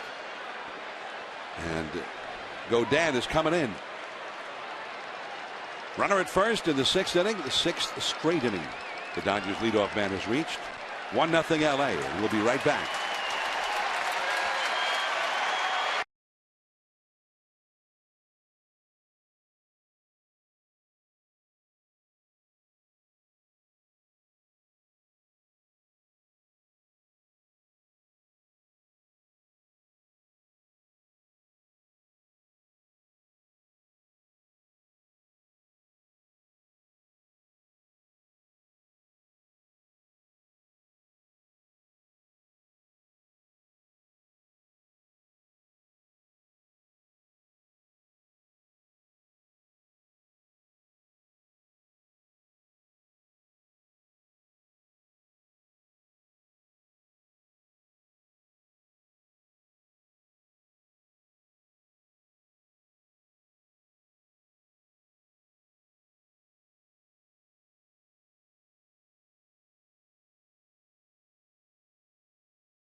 Freedom you'll only find in the full line of Jeep vehicles.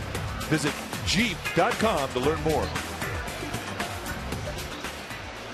1-0. The Dodgers lead the Giants. We're in the 6th inning, and Barry Zito has been lifted for the right-hander Chad Godin. Godin is in his 9th game of the year. He's got a 1.8 earned run average, Mike. You see his numbers, 0-1, but with an excellent 1.80 ERA, 17 strikeouts against 4 walks. I mean, he's only allowed 13 base runners in 15 innings. That's dealing.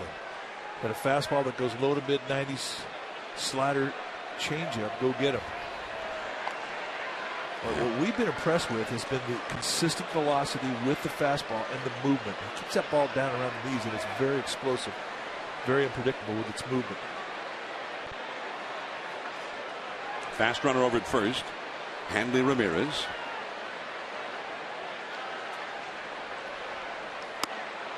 That's in there for a called strike. Ball jumps at you. We got the spring train this year. We got down there about a week into the games, and we were asking David Getty and Mark Gardner who are the guys that impress you. And they both said in different conversations, Chad Godin. So what do you like about him? His movement, his explosive movement. He's got a ball that jumps on you.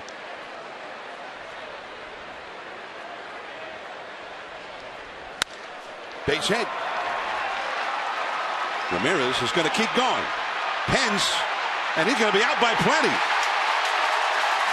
And Ellis, who is not a fast runner, has to hold it first. And Ramirez comes up limping. Kind of a late slide into third base.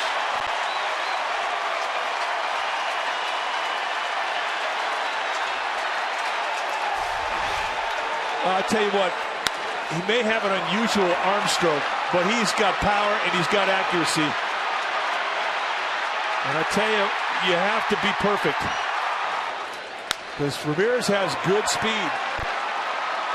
And I didn't think there was going to be any contest. And in the end, there was no contest. Grabbing that hamstring. And now he's got to have help to get off the field. Just got back. This is his 3rd game back from the disabled list.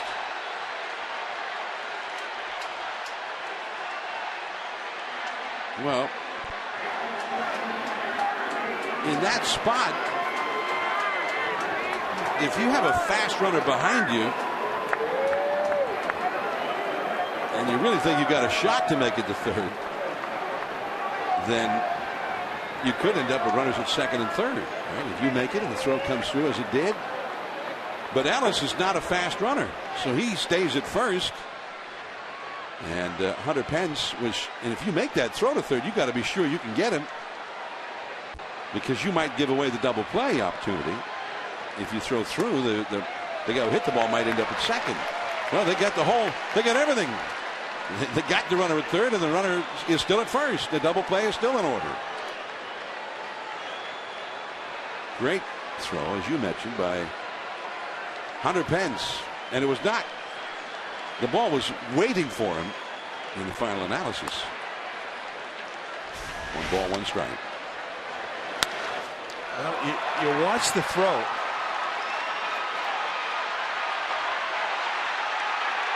And it was an all or nothing throw. He was going for the runner at 3rd with zero concern for that back runner. The slider, 1 and 2 to Ethier. Watch how Arias lines up. But that's well over his head. So if you're a back runner and you see that kind of arc, you just take off. But when you got a catcher who doesn't have great speed at 1st, he can't do that. And that's something I think that Hunter Pence pre-programmed in his mind. That's how to play, because outfielders are taught you've got to just keep the double play in order. So if you're going to take a shot at that lead runner, you've got to get him, because of the likelihood that that trailing runner is going to also end up at 2nd base. And you always throw through your cutoff man, just so it dekes the back runner. If that back runner sees that that ball is low enough to be cut off by a cutoff man, that will hold him there. But when that air mails the cutoff man that high, that's your ticket to go. Buster Posey didn't know where that ball was. It may have hit Joe West. It stayed right there. Buster had a moment of panic there where he's like, where is it?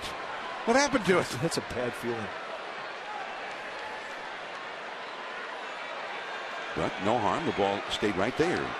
He was afraid that it rolled away somewhere.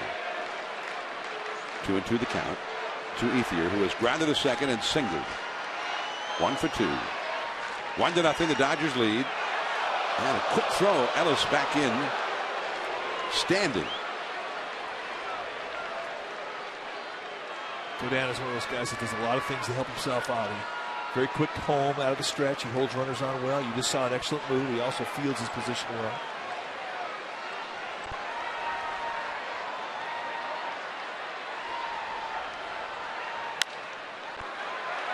Scudero, and everybody's safe. And a wild throw besides, and he's going to give Ellis that extra base. Man, Lamarco wanted to be aggressive on that ball, trying for a double play. He ended up getting nobody and giving away an extra base. It was a do-or-die play because of the bounce. He really got caught in between hops. He tries to choke this thing before it comes up, because that's his play to get the double play. And when that explodes on him, he's left with one option, and it really wasn't a good one to try and get that runner at 1st. And as you can see, Ethier's already past the bag. By the time the ball gets here, he had no shot. Ethier runs well. I don't understand how they're going to do this. They're going to give Ethier a hit and an error for allowing Ellis to go to 3rd. And it's 0-1 to Luis Cruz.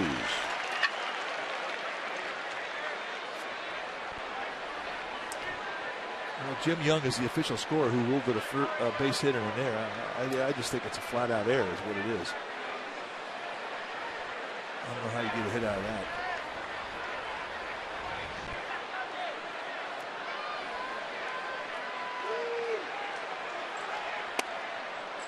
One ball, 1 strike. Cruz has singled to center and grounded into a double play. That's what Godin wants right now, a double play ball.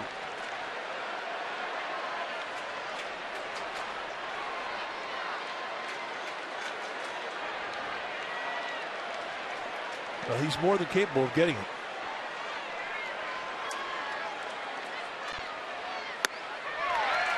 Or he'll take a strikeout too. You pitch to the ground ball till you get to 2 strikes. If you get an 0-2 or 1-2 count, all of a sudden it changes things. Now you pitch for the strikeout. And he has had 17 strikeouts in 15 innings pitched. 1-2 the count.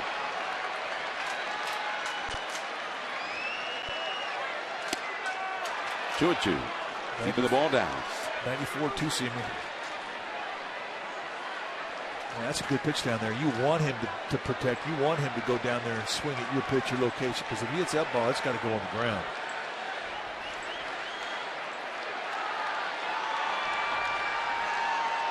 Two and 2 the count.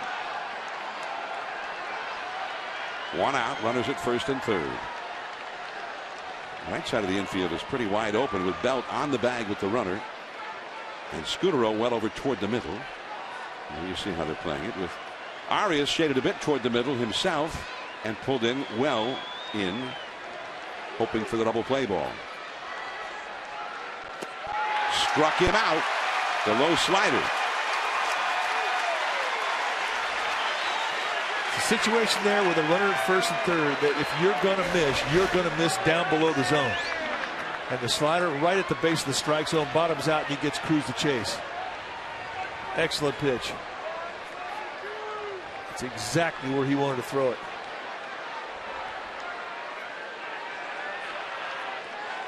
But the inning is not over. Here is Skip Schumacher.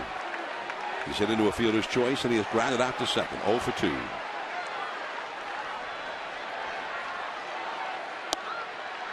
Nice save there by Buster Posey. Now this is one of those situations you throw a couple pitches that start off in a corner, let its movement go out of the strike zone. You just don't want to give in to the strike zone. You got a pitcher on deck. You got nobody in the bullpen. You got an open base. Do not let this guy beat you. I don't care if he's hitting 122. Schumacher is tough.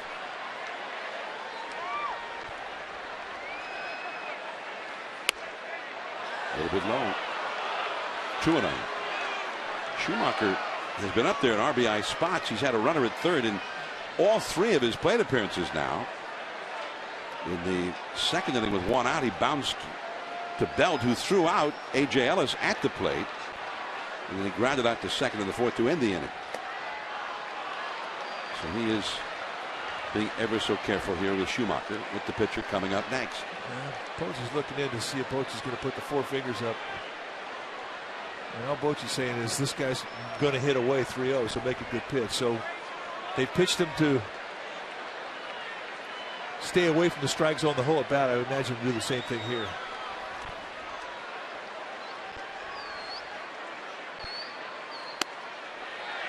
Three and 1. Perfect pitch. 93 knee-high paint.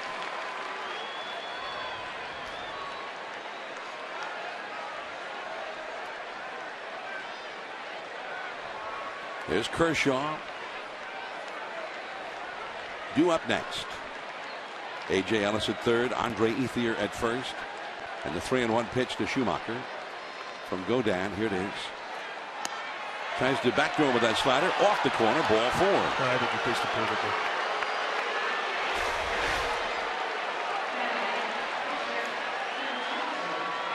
It's almost like he's telling the Dodgers that he got hurt before he got to second base.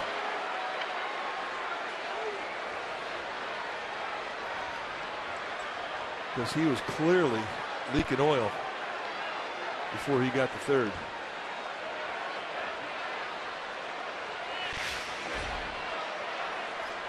Dodgers have a female trainer, Sue Falsone. She's a really fantastic trainer. And she has had her hands full this entire year. So many Dodgers have had injuries. Here's Kershaw with the bases loaded. And it's too low. Kershaw, who broke a 0-0 tie opening day in L.A. April the 1st with a home run. And he has scored the only run in this game. after doubling, leading off the 5th. That's a called strike and a check swing. 1 ball, 1 strike.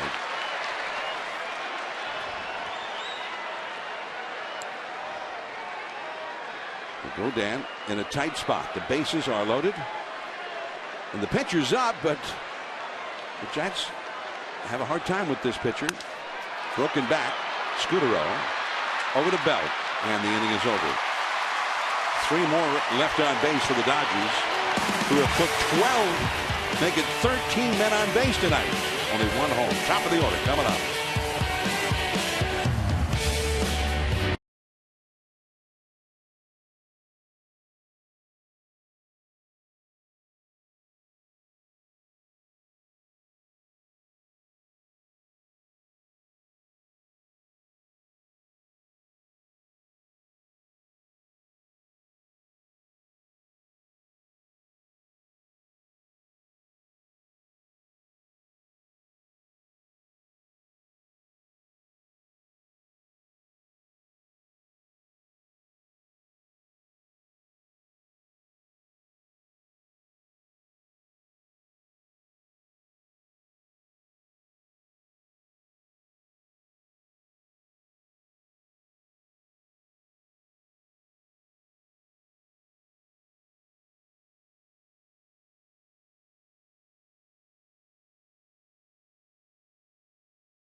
Bay Area News. A former Harlem Globetrotter reveals how he went from the hardwood to nearly homeless on Bay Area streets, and the opportunity that still has him playing at 79 years old. Tonight, 11 on NBC Bay Area News. Dodgers 1, Giants nothing. And the Giants have the top of the batting order coming up. It's without Hanley Ramirez that the Dodgers take the field as Justin Sellers goes in at short. And we're assuming it was some sort of a hamstring injury suffered by Hanley Ramirez. Trying to go from first to third on the base hit by A.J. Ellis, who was thrown out by Hunter Pence. So now Sellers comes in. The Dodgers already short-handed on the bench as it is, with Carl Crawford, Adrian Gonzalez, and Mark Ellis all really not being available. There's ball 1, too low. Now they say Carl Crawford might be able to pinch hit, and maybe Gonzalez might be able to. We don't know. They've probably been treating him with that stiff neck as the game's been going on. There's ball 2 to Angel Pagan, who has grounded out to short and walked. And those first 2 pitches this inning from Clayton Kershaw, not close. Next pitch for Kershaw will be number 85. He drilled that one foul. 91 miles an hour, and he was in front of it. Scudero on deck. Pablo Sandoval due up third in the inning. Giants have not had a hit. Kershaw has walked 3. The Giants have had Pagan reach as far as third base, but no hits and no runs.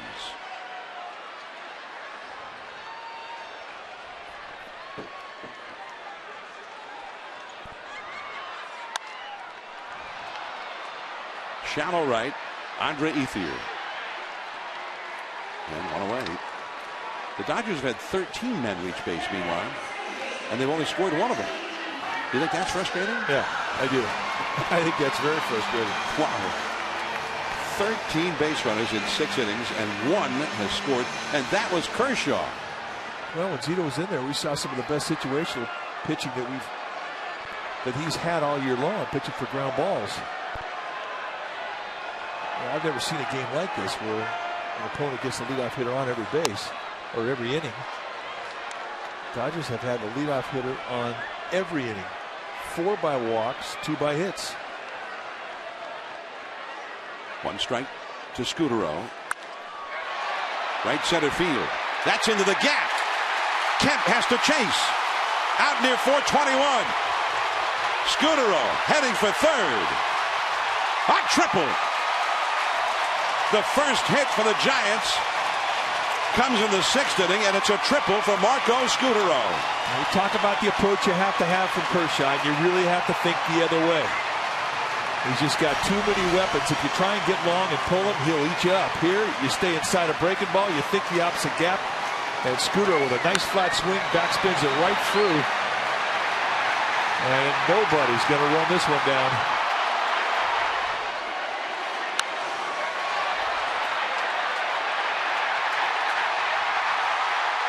And watch him go.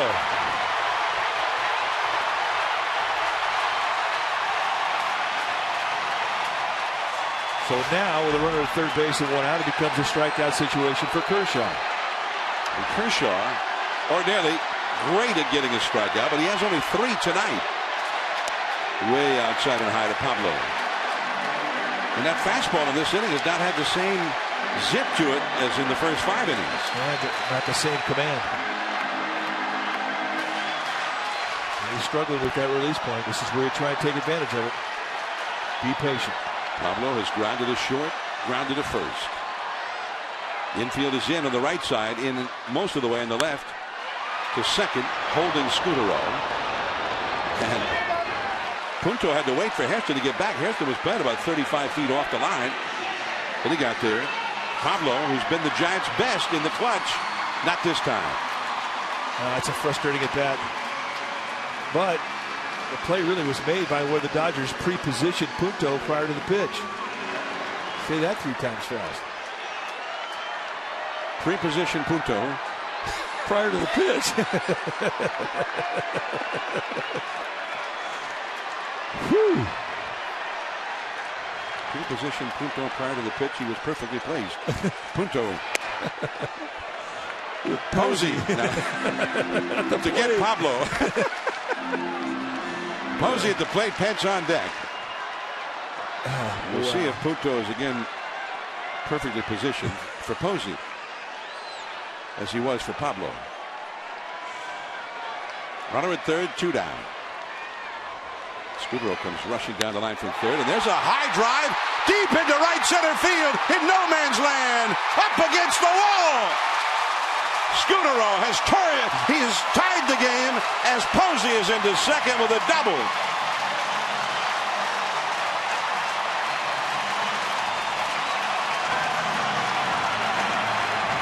And again out there into the deep right field gap, and a home run in many ballparks. Well, he gets through this so nice. Just firing a bat head, staying inside it. And that's where you get carried, when you can backspin a ball. And when you're going the opposite gap that way, you know you got a swing going.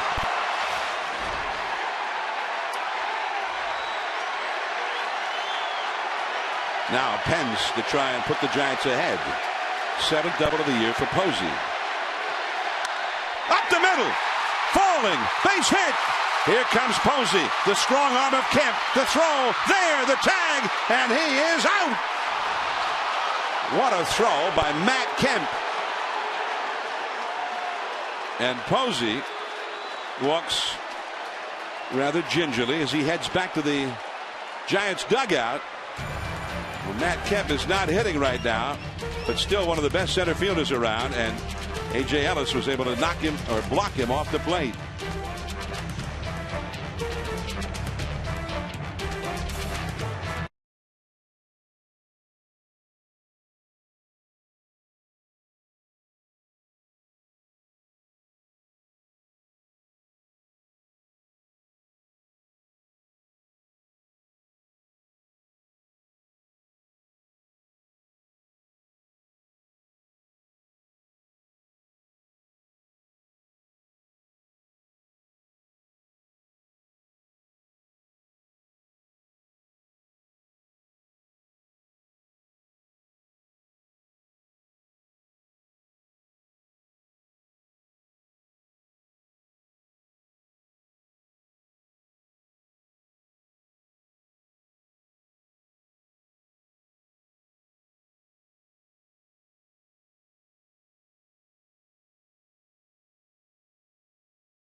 Net Central every night at 10:30. And tonight, right after the game. Comcast Sportsnet, authentic Bay Area sports. Buster Posey back in there. And anytime there's a play at the plate, a close play, one way or the other, if Posey's involved, you kind of cross your fingers. You do. You cringe flat out, but he's fine. But what a great throw from Camp. And he knew there was one base to throw to, and that was home. Could care less about throwing it through a cutoff, man. It was a gamble, and he just absolutely threw a strike. Beautiful throw. So it is 1-1, and we move into the late innings. Inning number 7. And here is Hairston. The leadoff man has walked twice and had a sacrifice bunt. Ball 1 from Chad Godin. San Diego leading Arizona, meanwhile, 5-3 down at Petco Park in the top of the 8th inning on the out-of-town scoreboard. The Rays beat the Rockies in 10 innings in Denver 7-4. A ball and a strike. Looked like he swung before the ball was even there, didn't it? Way out front.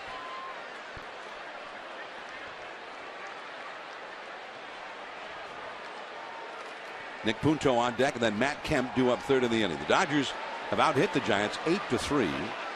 All of the Giants' hits came in the 6th inning against Kershaw. Popped up. Followed up that soft breaking ball with a good fastball, and Arias gets the put out. 1 away. Nice hop in that fastball. Ball exploded in on the hands of Hairston. And he's a quick bat to a fastball. Giants fans have known that. Hairston brothers have torched a lot of fastballs historically against the Giants. Not that time. Nick Punto. He is hit into a force play and twice hit singles, including the base hit that knocked in Kershaw with the first run of the game back in the 5th inning. And outside of play, off to the left. 0-1. Well, Kershaw, the Giants finally got through to him. And it was ironic because he only threw 11 pitches in that inning. 93 for the game, but he did not seem to have the same kind of stuff in that inning that he had the rest of the night. In the dirt.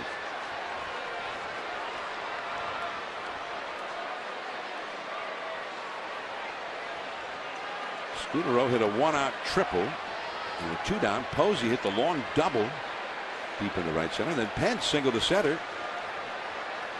But although Posey gave it everything he had, it just wasn't enough against the arm of Matt Kemp. That's back out of play. 1 ball, 2 strikes.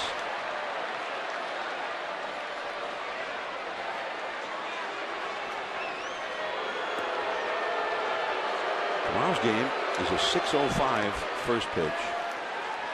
Vogelsong for the Giants probably against the right-hander, the rookie McGill.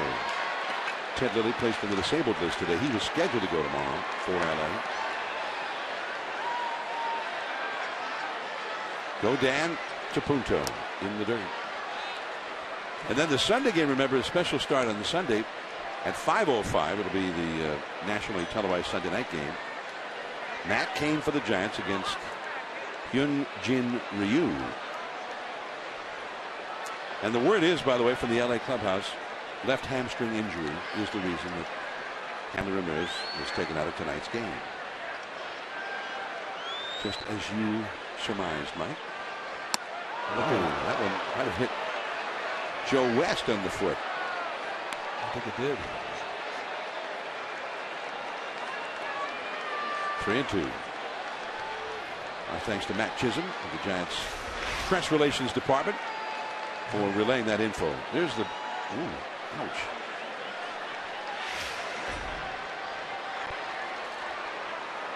Giants going to get some action in their bullpen. Now off his own foot. Well, if you're going to hit an umpire, hit him on the toe is a pretty good place. I mean, they've got steel-toed shoes, and they've got all kinds of protection down there. There you see George Canto starting to heat it up. Giants 1, Dodgers 1. By the way, Godin did something in this inning that no Giant pitcher had done until this inning, which is get the first batter of the inning out. That first man in the inning has been on base all through the night until now. And you're sort of going against the odds if you do that over and over and over again. Yeah, you're right.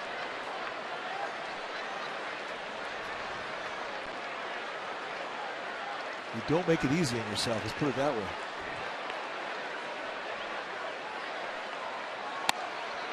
And this time they get a runner with 1 out. Here comes Matt Kemp.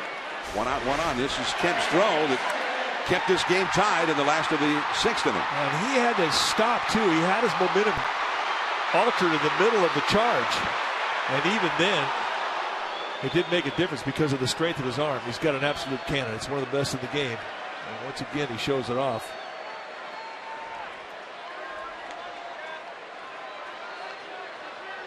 And this meeting at the mound was called by Bruce Bochy. They're still trying to get Cantos heated. I think it was a game against the Dodgers in a spot where Cantos came in to face Matt Kemp last year that went a long way toward convincing the Giants to put Cantos on that postseason roster. I agree. That won it back against Kemp late September. It made him make that postseason roster. Ball 1. It's an at-bat that he felt really allowed him to cross the threshold and go from young player to established big leaguer. In his mind, he truly felt he belonged after that war that he had with Matt Kemp. And it was a critical at-bat. He struck him out. But in this case, Godin stays in to face Kemp. That's into the wide open spot between third and short. That looks like off the bat like so many of the double play balls the Dodgers have hit tonight, except that one was in the hole and nobody could get to it. Punto to second. Well, I think the ball quit rolling by the time Andres Torres got to it, and that ball not hit very hard, just a C&I ground ball. And that's all it has to do is find a hole. Now Bochy, and he has made the call to the bullpen for Cantos. Not Hanley Ramirez, but rather Justin Sellers, who replaced Ramirez, who's out of the game with a hamstring injury. We'll be back.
Here in the 7th inning as the Giants make the pitching change.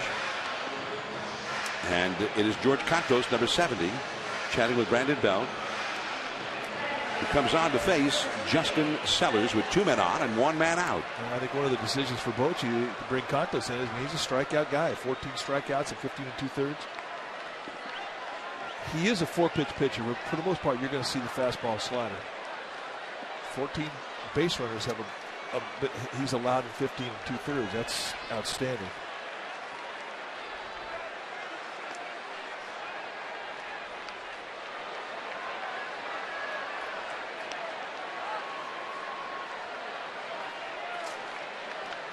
Smart play there by Cantos. He had Scudero making a dash to second base. Scudero thought they could pick off. But when that happens as a pitcher, you step off. With Punto not going to be a guy you can get, you step off the mound. First pitch, fastball, a strike to the outside. Javier Lopez, the left-hander, is up in the Giants bullpen. Meanwhile, A.J. Ellis is on deck. Then the left-handed hitting Ethier after him. So there's Lopez getting ready for Ethier. Sellers up for the first time in the game. Punto at second, Kemp at first.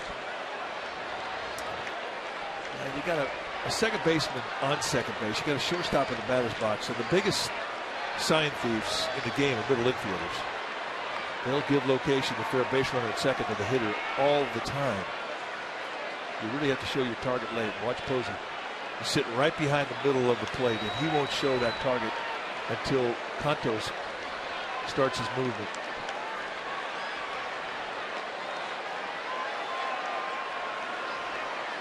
Sellers hitting .200, 13 hits, 65 at bats so far this year.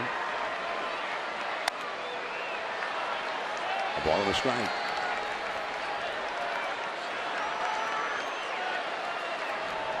Sellers has faced Cantos one other time and hit a fly ball against him. So he's 0 for 1. 2 men on with 1 man out. Punto at second, Kemp at first.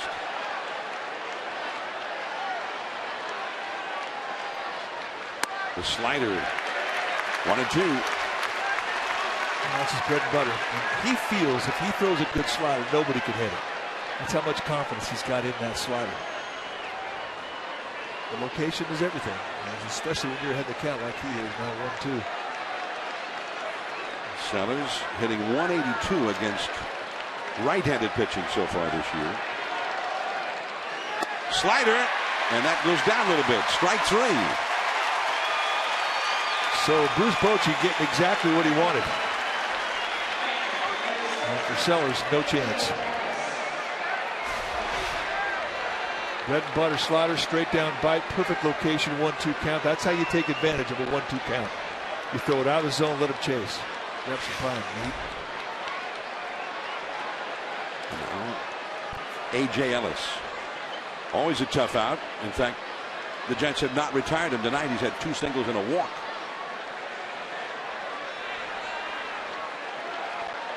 The Dodgers as a team have had 1 hit in 10 at-bats with runners in scoring position tonight. 2 men on, 2 men out. 1-1 in the 7th. And that hangs high and out of the strike zone. Ball 1. Dodgers have 9 hits. The Giants have 3.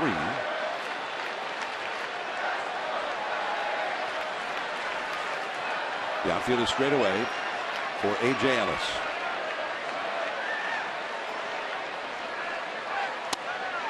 And the inside corner for a called strike. Good pitch.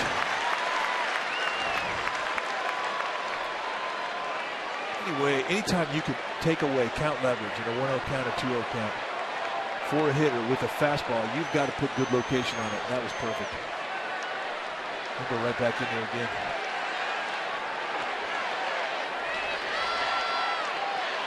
Posey showing a late target. He moved to the outside and the ball went to the inside. Yeah, it definitely did not go to the intended target.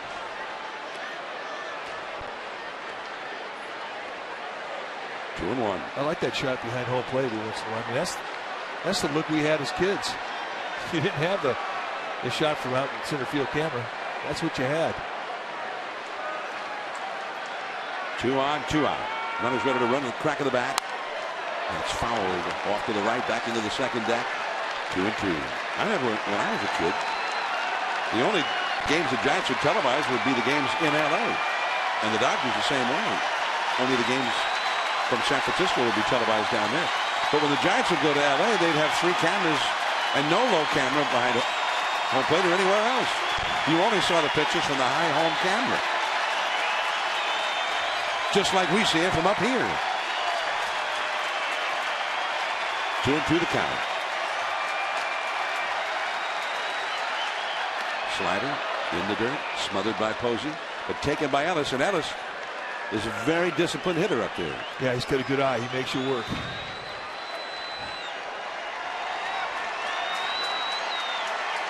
It's a big pitch, obviously. But you have to remember, too, you have an open base. A 1-1 ball game here. You have to make a quality pitch. You just can't think you have to flat-out challenge at the belt. Make a good location pitch. 3-2. There go the runners. Popped him up. Foul. Bell comes over. Has room. Inning over. Great work by George Cantos. The Dodgers have left 10 men on. Arias, Torres, and Belt coming up.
Before Game 2 of this series, and we'll be back with you on NBC Bay Area and the Giants Television Network Friday, May 24th is 7 o'clock as the Giants host the Rockies here at AT&T Park. Tomorrow night it's going to be Ryan Vogelsong taking on Matt McGill. A couple of right-handers. McGill, just a rookie that was called up recently, pitched pretty well in his debut. With Ted Lilly, who is scheduled to be the pitcher tomorrow, going on the disabled list today, McGill is probably going to be the guy that takes the hill tomorrow night for the Dodgers. Here is Joaquin Arias to lead off the 7th inning for the Giants. He has grounded out to third and lined out to the second baseman against Kershaw. And it's 0-1. 93-mile-an-hour fastball. The Giants activated left-handed reliever Jeremy Affeldt from the disabled list today, and he's now warming up in their bullpen. In the dirt. He's thrown a lot of those off-speed pitches in the dirt like that. Yeah, I don't think his command has really been that sharp tonight. You see Jeremy Affeldt. Good to see him back in action again. I mean, it really says a lot about Kershaw, who hasn't had his great stuff in a tough strike zone. He still managed to pitch well. Cruz, one away. The Giants made moves today. They recalled Francisco Peguero from Fresno, where he was hitting .415, and they activated Jeremy Affeldt from the disabled list. They sent Sandy Rosario back to Fresno and also optioned Hector Sanchez back down there. Sanchez, who was with the Giants last year, and was a staple as the backup to Posey and a pinch hitter. But he missed a lot of spring training with shoulder problems on his throwing shoulder, and I think they want him to go down and get himself ready again. Torres, the hitter, a ball and a strike. Andres has grounded out to third and walked. Now it's tough when you're a young player, and especially when you've got such great promise with the bat as Hector Sanchez has. He needs to get some playing time. The bloop, foul. over the head of Hairston, the first baseman, and right past Roberto Kelly, the Giants first base coach. And the ball dude, Ron Qualls, finally got a play. Made a friend. There you go.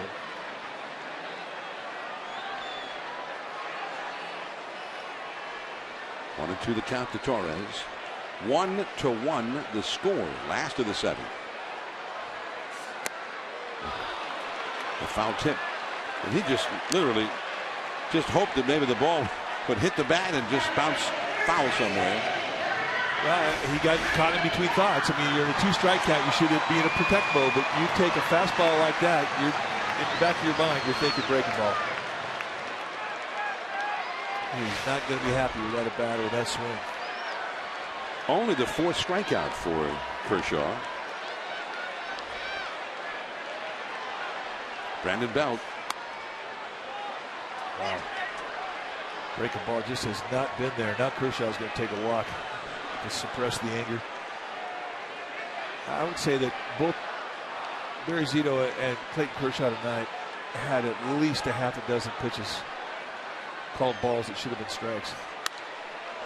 A soaring pop foul. That'll go out of play on the first base side. A ball and a strike to Belt, who hit one back toward the 421 marker his last time. That stayed in the ballpark, got caught as Francisco Peguero has come out on deck. He would bat for Contos if Belt could keep this inning going. 1-2. Nasty, nasty breaking ball.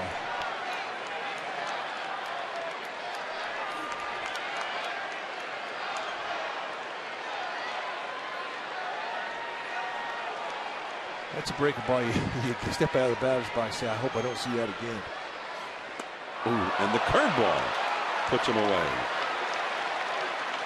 Some of the best breaking balls that Kershaw has thrown tonight. To the 8th inning, Ethier coming up.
Into the 8th inning from AT&T Park. I'm John Miller with Mike Krukow.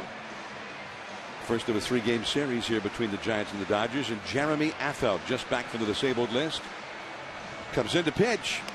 And the left-handed hitting Andre Ethier scheduled to lead off here for LA with Luis Cruz and then Skip Schumacher to follow. So 2 lefties and the right-handed hitting Cruz in between. Due up.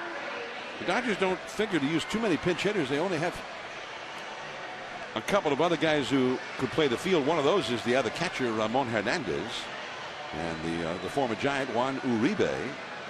Crawford could likely pinch hit, but he's not going to be able to play in the field because he's got the hamstring problem. Mark Ellis is been out for a solid week with a right quad injury. He might go into disabled list come Monday if he's still not able to play. And Adrian Gonzalez could not play tonight because of a stiff neck, which he injured on Wednesday.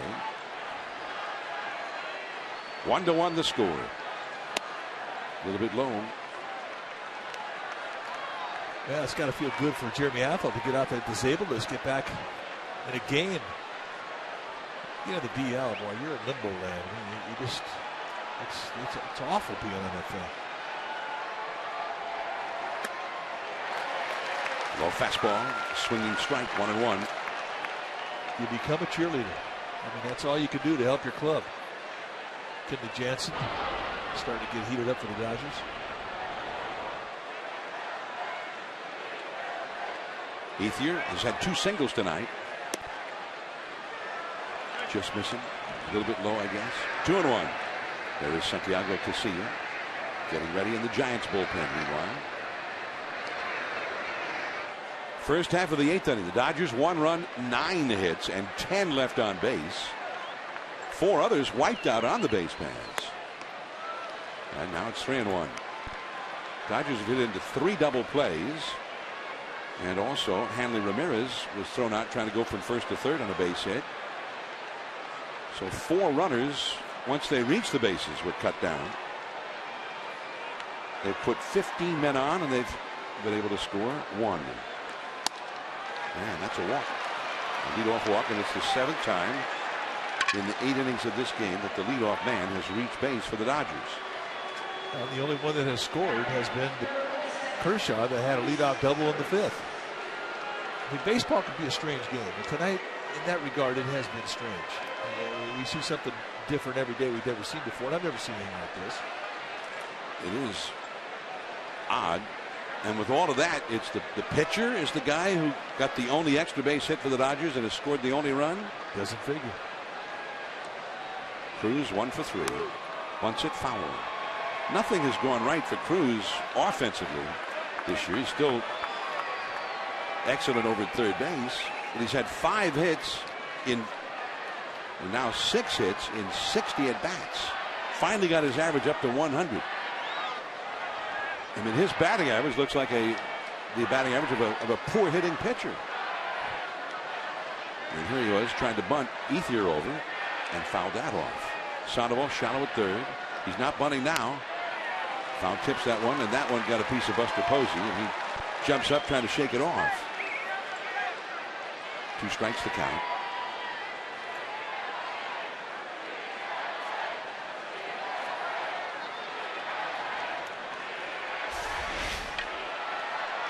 Let's see what happens. Right on the inside of the thigh. He gets one at least a game. Sometimes 5. It's just like getting hit by a pitch. The only difference is if you're going to get hit by a pitch, you at least have a little anticipation. You kind of brace your body. You can tense it up. You can minimize some of the pain. When you're down there relaxed in the squad, it catches you in the inner thigh. That hurts. On to the count to Cruz. Struck him out. He does not move the runner over. And that's a split finger fastball. And this is a pitch that he now has full confidence in. He's got as much confidence in that pitch as he has in his curveball. You can see the finger split with it. And it's a good one. That was a very effective pitch for him last year in the playoffs. Now here is Schumacher. And like several of the Giants relievers in those 2 postseasons, 2010 and again last year, Affeldt seemed to be better in October than he was all season. And he was pretty good all season. Schumacher 0 for 2 with a walk. And easily back to the bag is Ethier. Belt trying to hold against him there. The outfield is pushed well over toward the left field line against Skip Schumacher.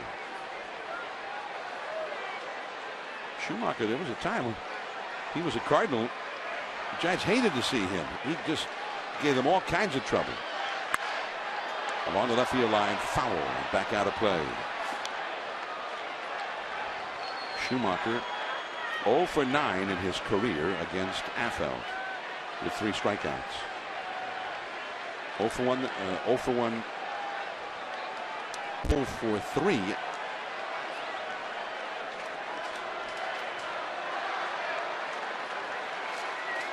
We're in the 8th. 1-1 the score. Oh, nice save by Buster Posey. That looked like a sure wild pitch. Well, sometimes the ball finds you. But you got to get out of your squat. You got to get out to where you think it's going to be. I mean, that's where the play's made. Watch how quickly he gets up and in position to try and put a body on it. I mean, that was a wild pitch.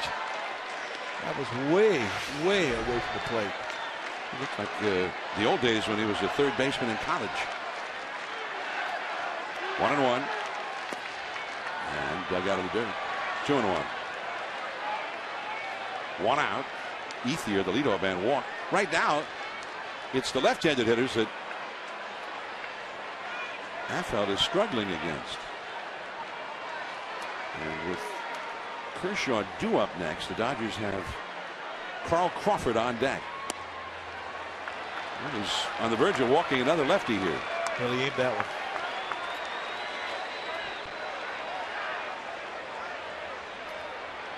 But you take 2.5 weeks off and you're on the disabled list and you finally do come back. I mean, you're going to have a little bit of an over amp going. I don't care how much of a veteran you are.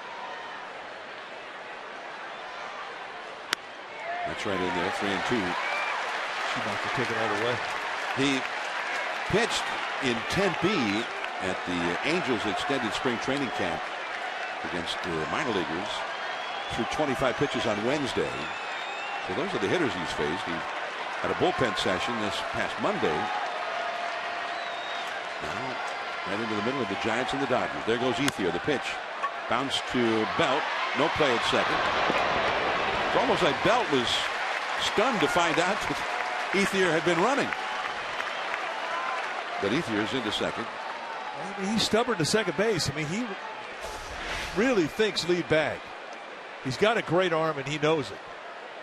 And he's thinking all the way, but at some point you got to be able to make sure you can get back and get that out. And Schumacher's got better than average speed.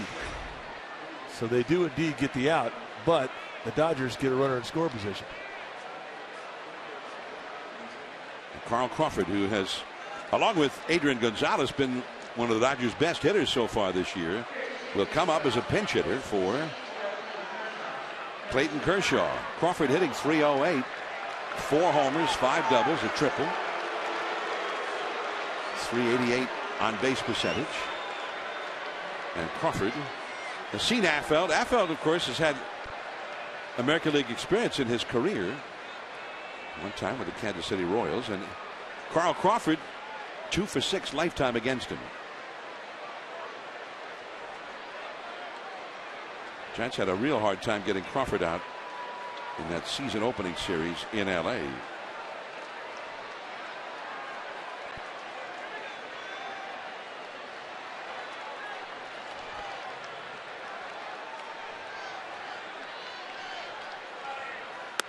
That's in there for a strike. It's a good side to play to come in on. Stay in that inside corner. Crawford likes to get extended.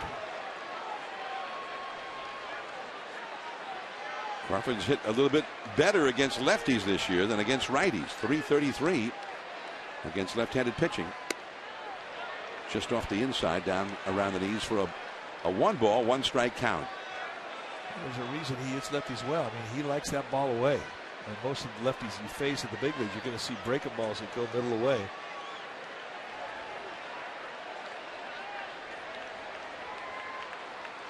Ethier, the possible go-ahead run at second with 2 down. Stays in the infield. There's the throw. And Crawford, a very fast runner. And he's supposed to be hurting a little bit, but he still beat that one out. A great play by Joaquin Arias. It was a great play to just get to the ball and prevent it from going into center field. only the speed of Crawford denies what would have been a spectacular play, but the whole thing was fun to watch. And Crawford, as you point out, John, he way too much speed.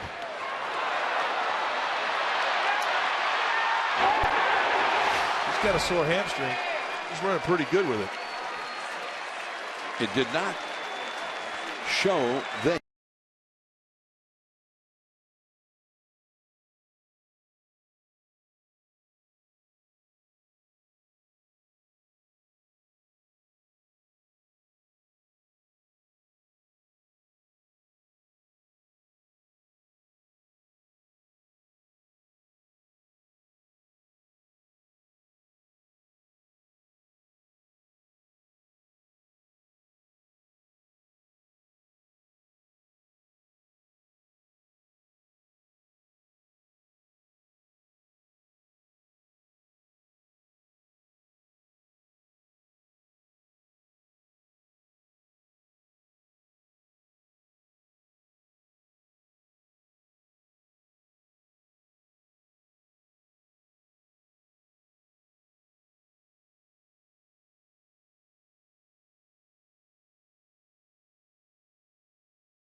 Another threat as we come back to AT&T Park. The Dodgers have runners at first and third with 2 down. Santiago Casilla in from the Giants bullpen, and he inherits a very tight spot. The possible go-ahead run is over there at third base, and Casilla will be facing Jerry Hairston. As you see his numbers, and he's been tough to hit. 14 innings, 8 hits allowed. Well, he's got great stuff. The only blemish he's got in the report card is the 9 walks in 14 innings. But his stuff is good. And when we first saw him, he was a 2-pitch guy. Now he's a 5-pitch guy. When you consider the fastball is 2 different pitches, the 4-seam and the 2-seam, will give you a curveball, slider, and a changeup. So lots of different looks you can give a hitter. 2 more base runners on there for the Dodgers. They've had 17 men reach base tonight. 10 hits plus 7 walks. But just the 1 run. Ball 1 off the inside. Harrison's faced him 4 times, never has had a hit. Actually 5 times. He walked 1 time. So they know each other. It's about how long it takes for you to learn a hitter, for a pitcher to learn a hitter, for a hitter to learn a pitcher. Hairston tonight has walked twice, had a sacrifice bunt, and popped up to short. In there for a called strike. Like a little cutter. Or even a changeup or a backup slider, or whatever it was, it absolutely stunned Hairston.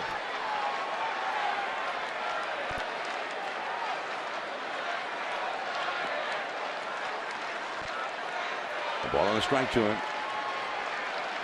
1-1, 8th inning. Dodgers as a team have struggled in spots like this all night long. That ball is lost by a fan in the second deck, and it ends up downstairs. Terrible. Got to keep it in the deck. 1-2 the count. If I'm in the deck sitting next to that guy, I'm booing him. I'm sorry. Dodgers have had 2 hits in 12 at-bats tonight with a runner in scoring position, and one of those was the infield hit here by Crawford. It did not score the runner. Ethier at third, Crawford at first. Now, ordinarily, you would be expecting Crawford to take off at some point for a steal. He's got great speed, but he is hampered a little bit, although he did beat out that infield hit and showed off some of that speed, even with the sore hamstring. 1-2 to Hairston. Popped up. Brandon Belt. The inning is over. And so it goes for the Dodgers, who now have left 12 men on base, 12 of their 17 runners.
Time for our BMW Drive, brought to you by your Bay Area BMW Centers.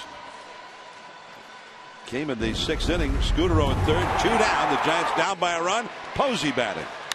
Well, the way you beat Kershaw is you go the other way. 2 at-bats in the inning produce opposite field gappers. This one was the payoff swing of the bat.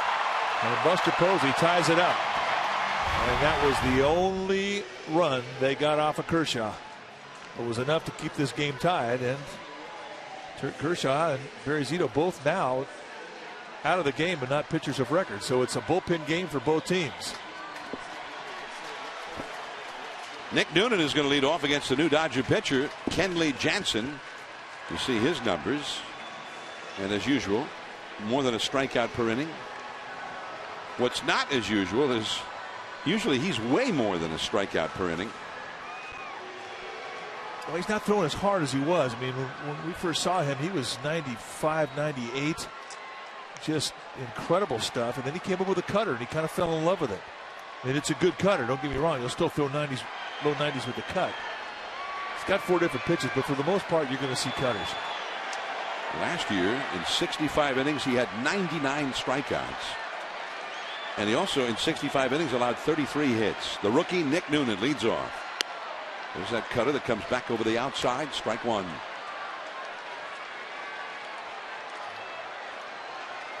Noonan, 3 for 11 as a pinch hitter.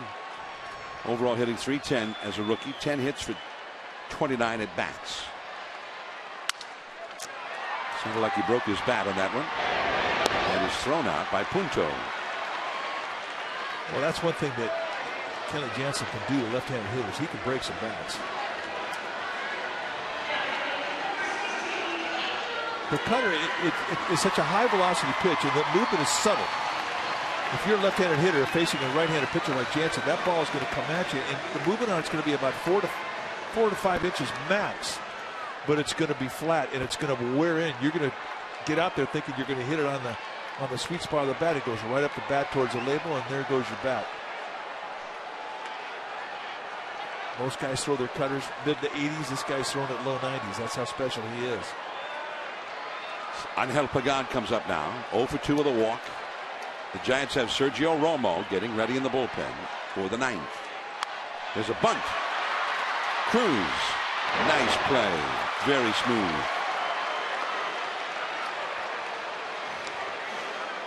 Well, I like the effort, though. And I think that's something that I'd like to see him do more of.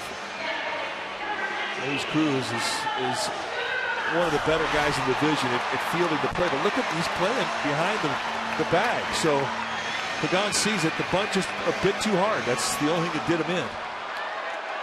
But does not take away a very nice defensive play from Luis Cruz.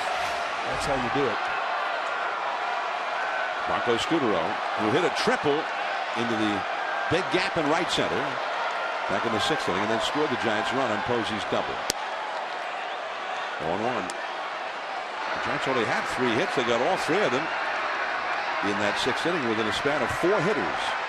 Scudero tripled with 1 after Pablo grounded out. Posey doubled him home, and then Penn singled, and Posey got thrown out at the plate.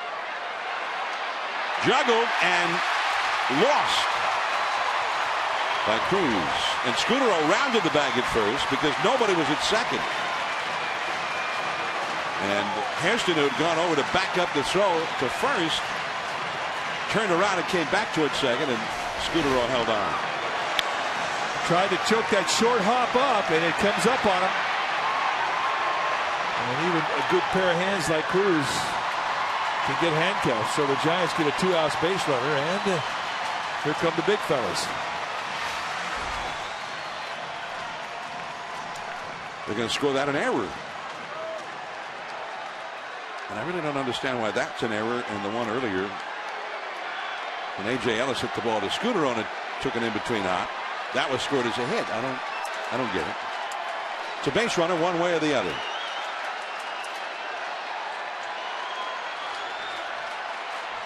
Pablo is 0 for 3, now facing Kenley Jansen.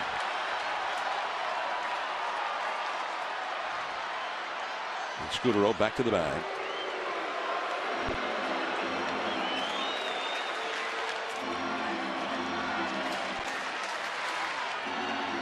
Pablo is 0 for 4 lifetime against Kenley Jansen. Pablo, who Tuesday night hit the big 9th inning home run that brought the Giants from behind into the lead in Arizona. Slashed foul outside of third and down the left field line. Well, Michon Mills, the ball babe down the third base line tonight, she's got to feel like somebody's trying to hurt her. There have been balls whistling by her all night long. Oh, just a ground ball at what, 112 miles an hour? Yeah, it's just your average big league ground ball. Posey on deck, hoping to bat. Ooh, that cutter right over the heart of the plate, but fouled back into the crowd.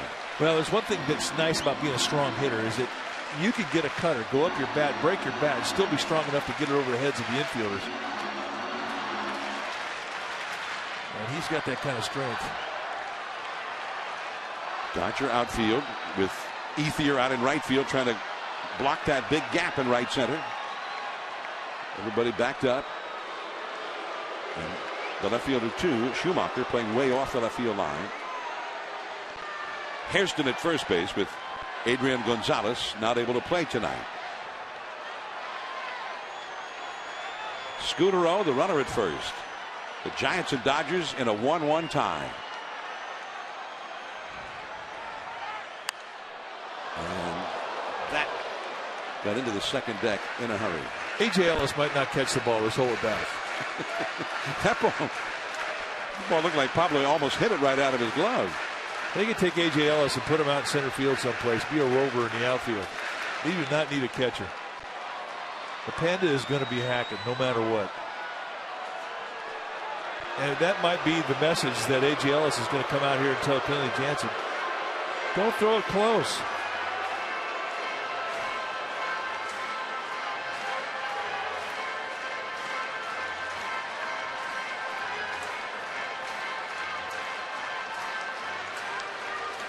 But we've seen the Panda hit balls an inch off the ground. We've seen him hit balls out of the ballpark that are 3 inches above the shoulder. There really isn't a pitch you can't get to. You can throw a one-hopper up there, and he can hit it. Struck him out. And he reached back, and I don't think that was the cutter. Got a little extra on that fastball and blew it by him. Now to the 9th inning. Kemp due up second.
The ninth inning from AT&T Park, and they just showed a couple of highlights from the Stanley Cup playoff game, Game 2 in the Western Conference quarterfinals. The San Jose Sharks and the Vancouver Canucks, and in overtime the Sharks won that game 3-2. They showed the winning goal, and they lead that series 2-0. And a big ovation broke out here at AT&T Park, saluting the Sharks. Congratulations, Sharkies. If you're a sports fan right now, Bay Area is the place to be.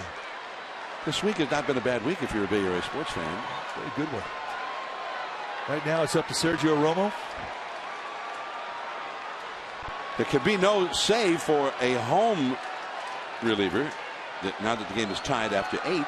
So Romo was coming in there for the ninth inning one way or the other. Ahead or still tied. Punto. And it's 0-1. Punto's been on base 3 straight times. He singled in the 3rd, again in the 5th, and he walked in the 7th. His single in the 5th knocked in the Dodgers' only run. The Dodgers, who've had 17 men reach base in 8 innings, and Punto's the only one who got one of them home. And it was Kershaw he knocked in.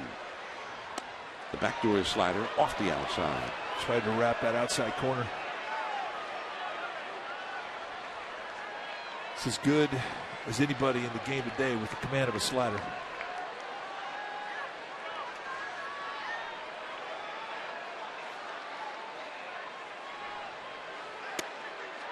Well, had 2-seam fastball coming back to the plate, but just missed. 2-1. Yeah, he didn't miss. He just didn't get it. So Romo just found out what everybody else has found out. It's been a tight strike zone. There are not a lot of corners on the strike zone tonight.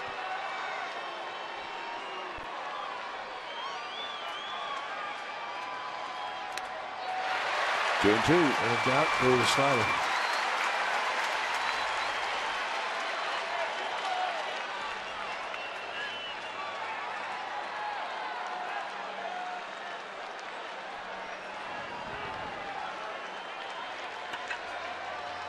One run, 10 hits, 1 error for the Dodgers, and 12 left on. 1 run, 3 hits, and 1 error for the Giants, with 5 runners stranded. Ninth inning, 2-2. Backdoor, strike 3 called. And Punto's livid. And Joe West just took the mask off and said, take a hike.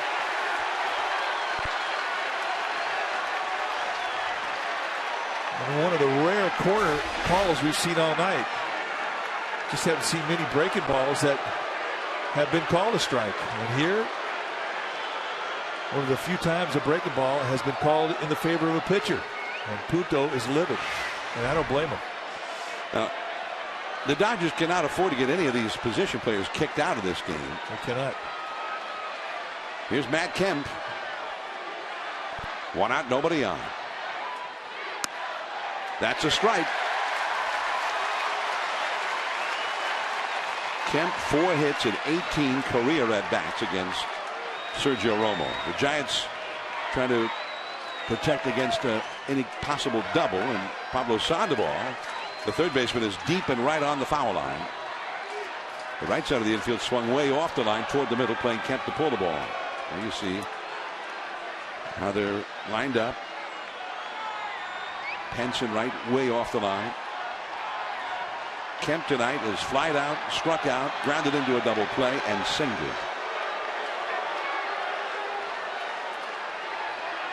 Now Romo's already into his stretch, and Joe West goes out and tells him to knock it off. They got a little game going on. I told you, Joe West, I mean, he may not have the greatest night calling balls and strikes, but he will control a game. He's already in the stretch. Now back to live action. 0-2. Paints him with a perfect slider. Sergio seemed to shrug that off pretty easily. Go right back into his game face. 0-2 the count.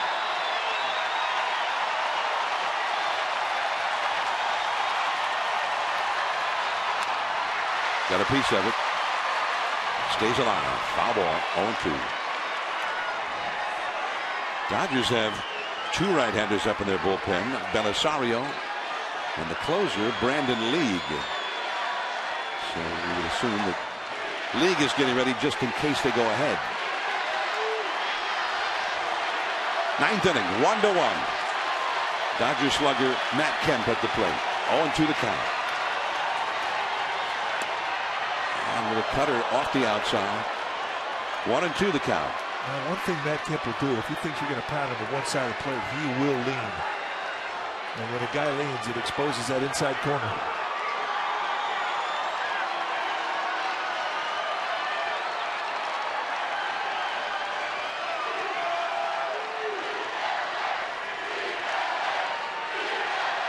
The Beat LA chant goes up at AT&T Park. Ooh. 1-2. Little cut fastball, and that had some hang in there. I think he tried to go front door on that inside corner, but that was a little dangerous location.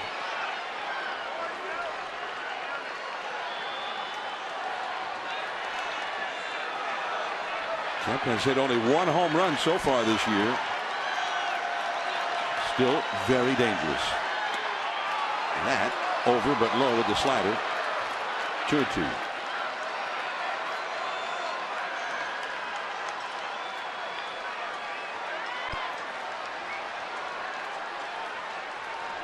Justin Sellers, the cleanup man in the absence of Hanley Ramirez, who left the game with some hamstring trouble in the 6th inning. 1 out. 2-2 the count. Back to the inside, and not this time. I tried to front throw that slider. And that is one of his really good weapons if he thinks the guy's leaning. And he did not miss by much.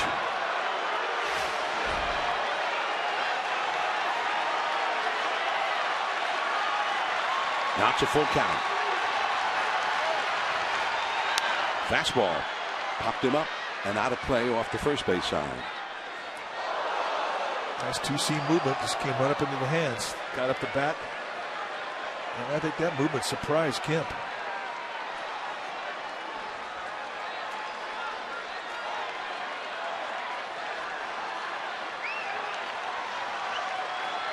This will be the 9th pitch of this battle between Romo and Kemp. 3-2 the count. Along the right field line, that's a base hit. Came back with another fastball. Nicely picked up by Hunter Pence and hurried back. Merely a single for Kemp. That's pretty good at bat right there. And I think he made some concession in his swing. I mean, you know, a big slugger like Kemp, even though he's got 1 home run of the year, he's thinking home run in a 1-1 ball game when you're in the 9th inning. And this was a pretty good battle between these two. And in the end, he takes a little swing out, goes the opposite way. And that's a pretty impressive at bat. Nice work here by Hunter Pence to keep it to a single. But having said that, you've got to do a good job holding on Kemp now, because he's going to think stolen base. Justin Sellers comes up. Kemp has 4 steals, tied for the club lead in that category.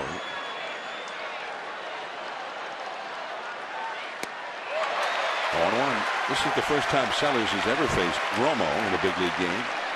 Javier Lopez has run down to the Giants bullpen, the left-hander, to start warming up with A.J. Ellis on deck. Then the left-handed hitting Andre Ethier. So if they get that far, the Giants want Ellis to, or rather Ethier, to face Lopez. 1 out, 1 on. Taken this time by Sellers. Well, if Kemp's going to steal, he's going to have to do it off a great jump, because he's not going to do it getting any help from Romo. Romo's unload times have been very quick.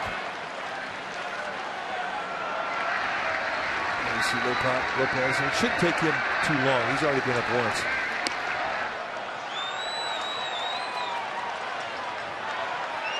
Ball and a strike to Sellers.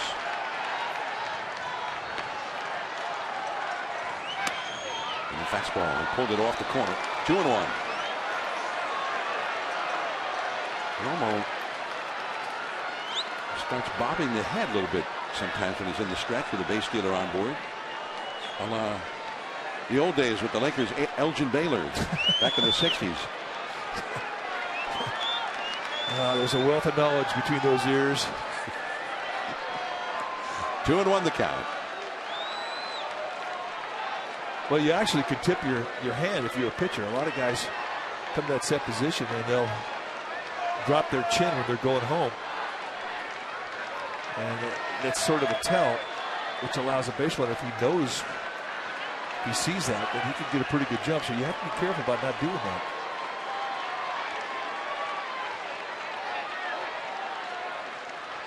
There we go. Elgin Baylor head weave and fouled out of play. But all those things are important. I mean, not only do you have to think changing the rhythm.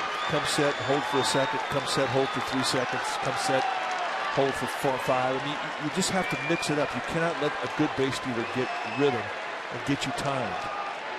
And if you give one head look, give 3.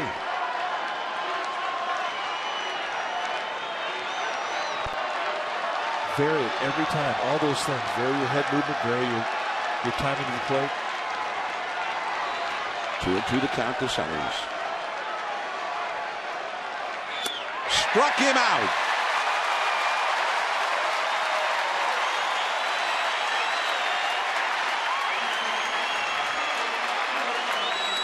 This is bread and butter, and you watch it from behind. It really doesn't tell you how good the pitch is, because you see that, you go, well, that's a hanger.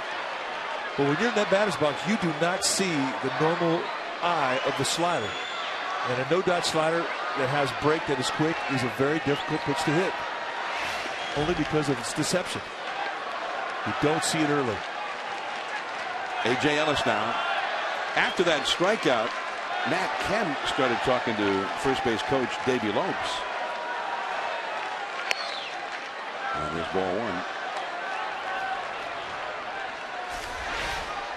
Now watch the break on this.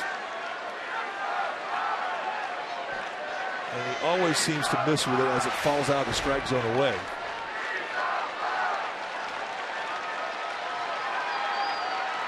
So after that strikeout, Matt Kemp kind of signaled to Davey Lopes, and they spoke a little bit. Davey Lopes keeps the times on, what do you call it, the unload time on the pitcher.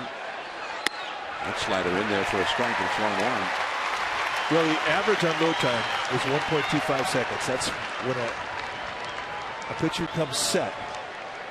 And when he starts his motion, that's when you hit the stopwatch. And when it hits the catcher's glove, that's when you start. That's when you turn it off. So Romo's been 1-1-2, 1-1-0. He's been very quick.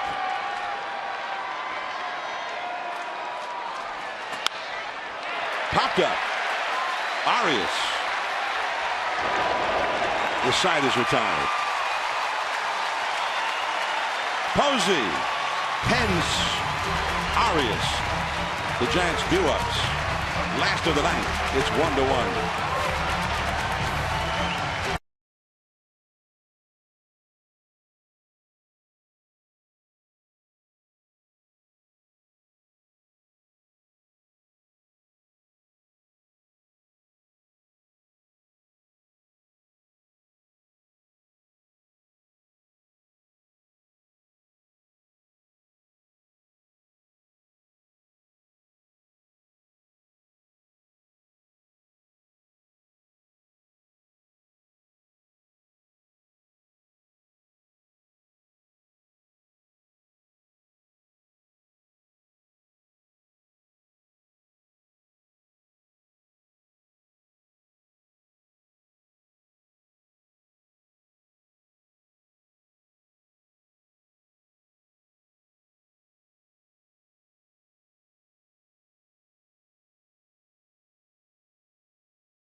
the Giants and Dodgers still all tied up as Ronald Belisario, big, strong, hard-throwing right-hander, comes in from the LA bullpen with Posey, Pence, and Arias due up for the Giants. The Giants still have a couple of left-handed pinch hit possibilities on the bench if Bruce Bochy wanted to use him for Arias. So we'll see. Well, you saw the numbers for Belisario, and what it doesn't tell you is that he's got mid to high 90 sink. Very, very difficult to hit out of the ballpark. Hard slider, and it's split. And you can see the movement. 94 miles an hour. With all kinds of movement running in on Posey. 13 and a third innings this year. He has not given up a home run.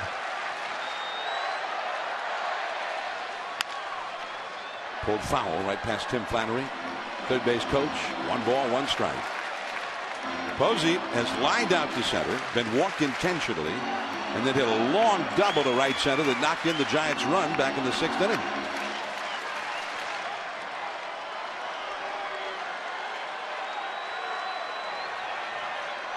So he's hit the ball well a couple of times tonight. 1 ball, 1 strike to count. Just a bit outside. Just a bit outside. But you know, when you're in the batter's box and a guy who's got this kind of stuff does that, it doesn't do wonders for your confidence. Because if it ever hit you, you'd stay hit for a while. 2-1 the count. And again, foul ball, third base side. 2-2 the count. Well, Belisari's got those big old goggles. He'd probably be the perfect guy to come in and throw like 3 of his warm-up pitches that hit the backstop. Things like that.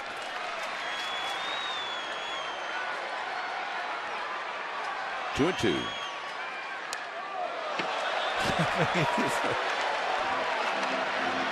Not a problem. Full control. No right where it's going. That's what I wanted to do. 3-2 the count. But he is huge. A huge figure on the mound. The ball is always darting,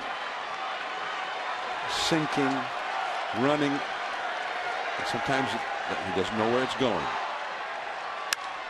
Deep to left field. That one is on its way. And good night. We'll see you tomorrow. Buster Posey ends it on a 3-2 pitch.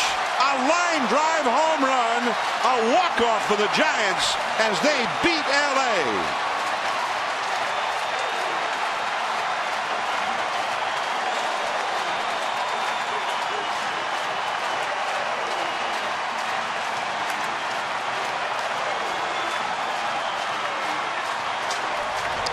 He has to challenge. He hadn't given up a home run all year. And Posey stays inside it and rides it right out of here. Home run number 4, and he knew it right out the get-go. And you talk about lighting a candle, this place just went off. It had to happen this way on Metallica night.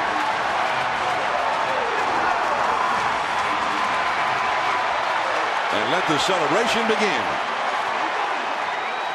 Buster Posey, and he was swinging the bat well and squaring up the ball every time he went up there all night long. He really has had a great swing now for the last 2.5 weeks. But no more swing is as impressive as what you just saw. For him to stay inside that swing of the bat, that pitch, that area, that location, remarkable. That was the 5th home run this year in the 9th inning or later by the Giants that either tied a game or put them ahead 5 times in the first 29 games. For more on tonight's game, tune into Sportsnet Central on Comcast Sportsnet right after this broadcast. And tune into Comcast Sportsnet Bay Area tomorrow at 5:30 for Giants pregame live before Game 2 of the series. Now for Mike Krukow, this is John Miller. Thanks for tuning in. We hope you enjoyed the telecast. The Giants beat the Dodgers 2-1. Romo the winner, Belisario the loser, Buster Posey with the walk-off. Good night from San Francisco.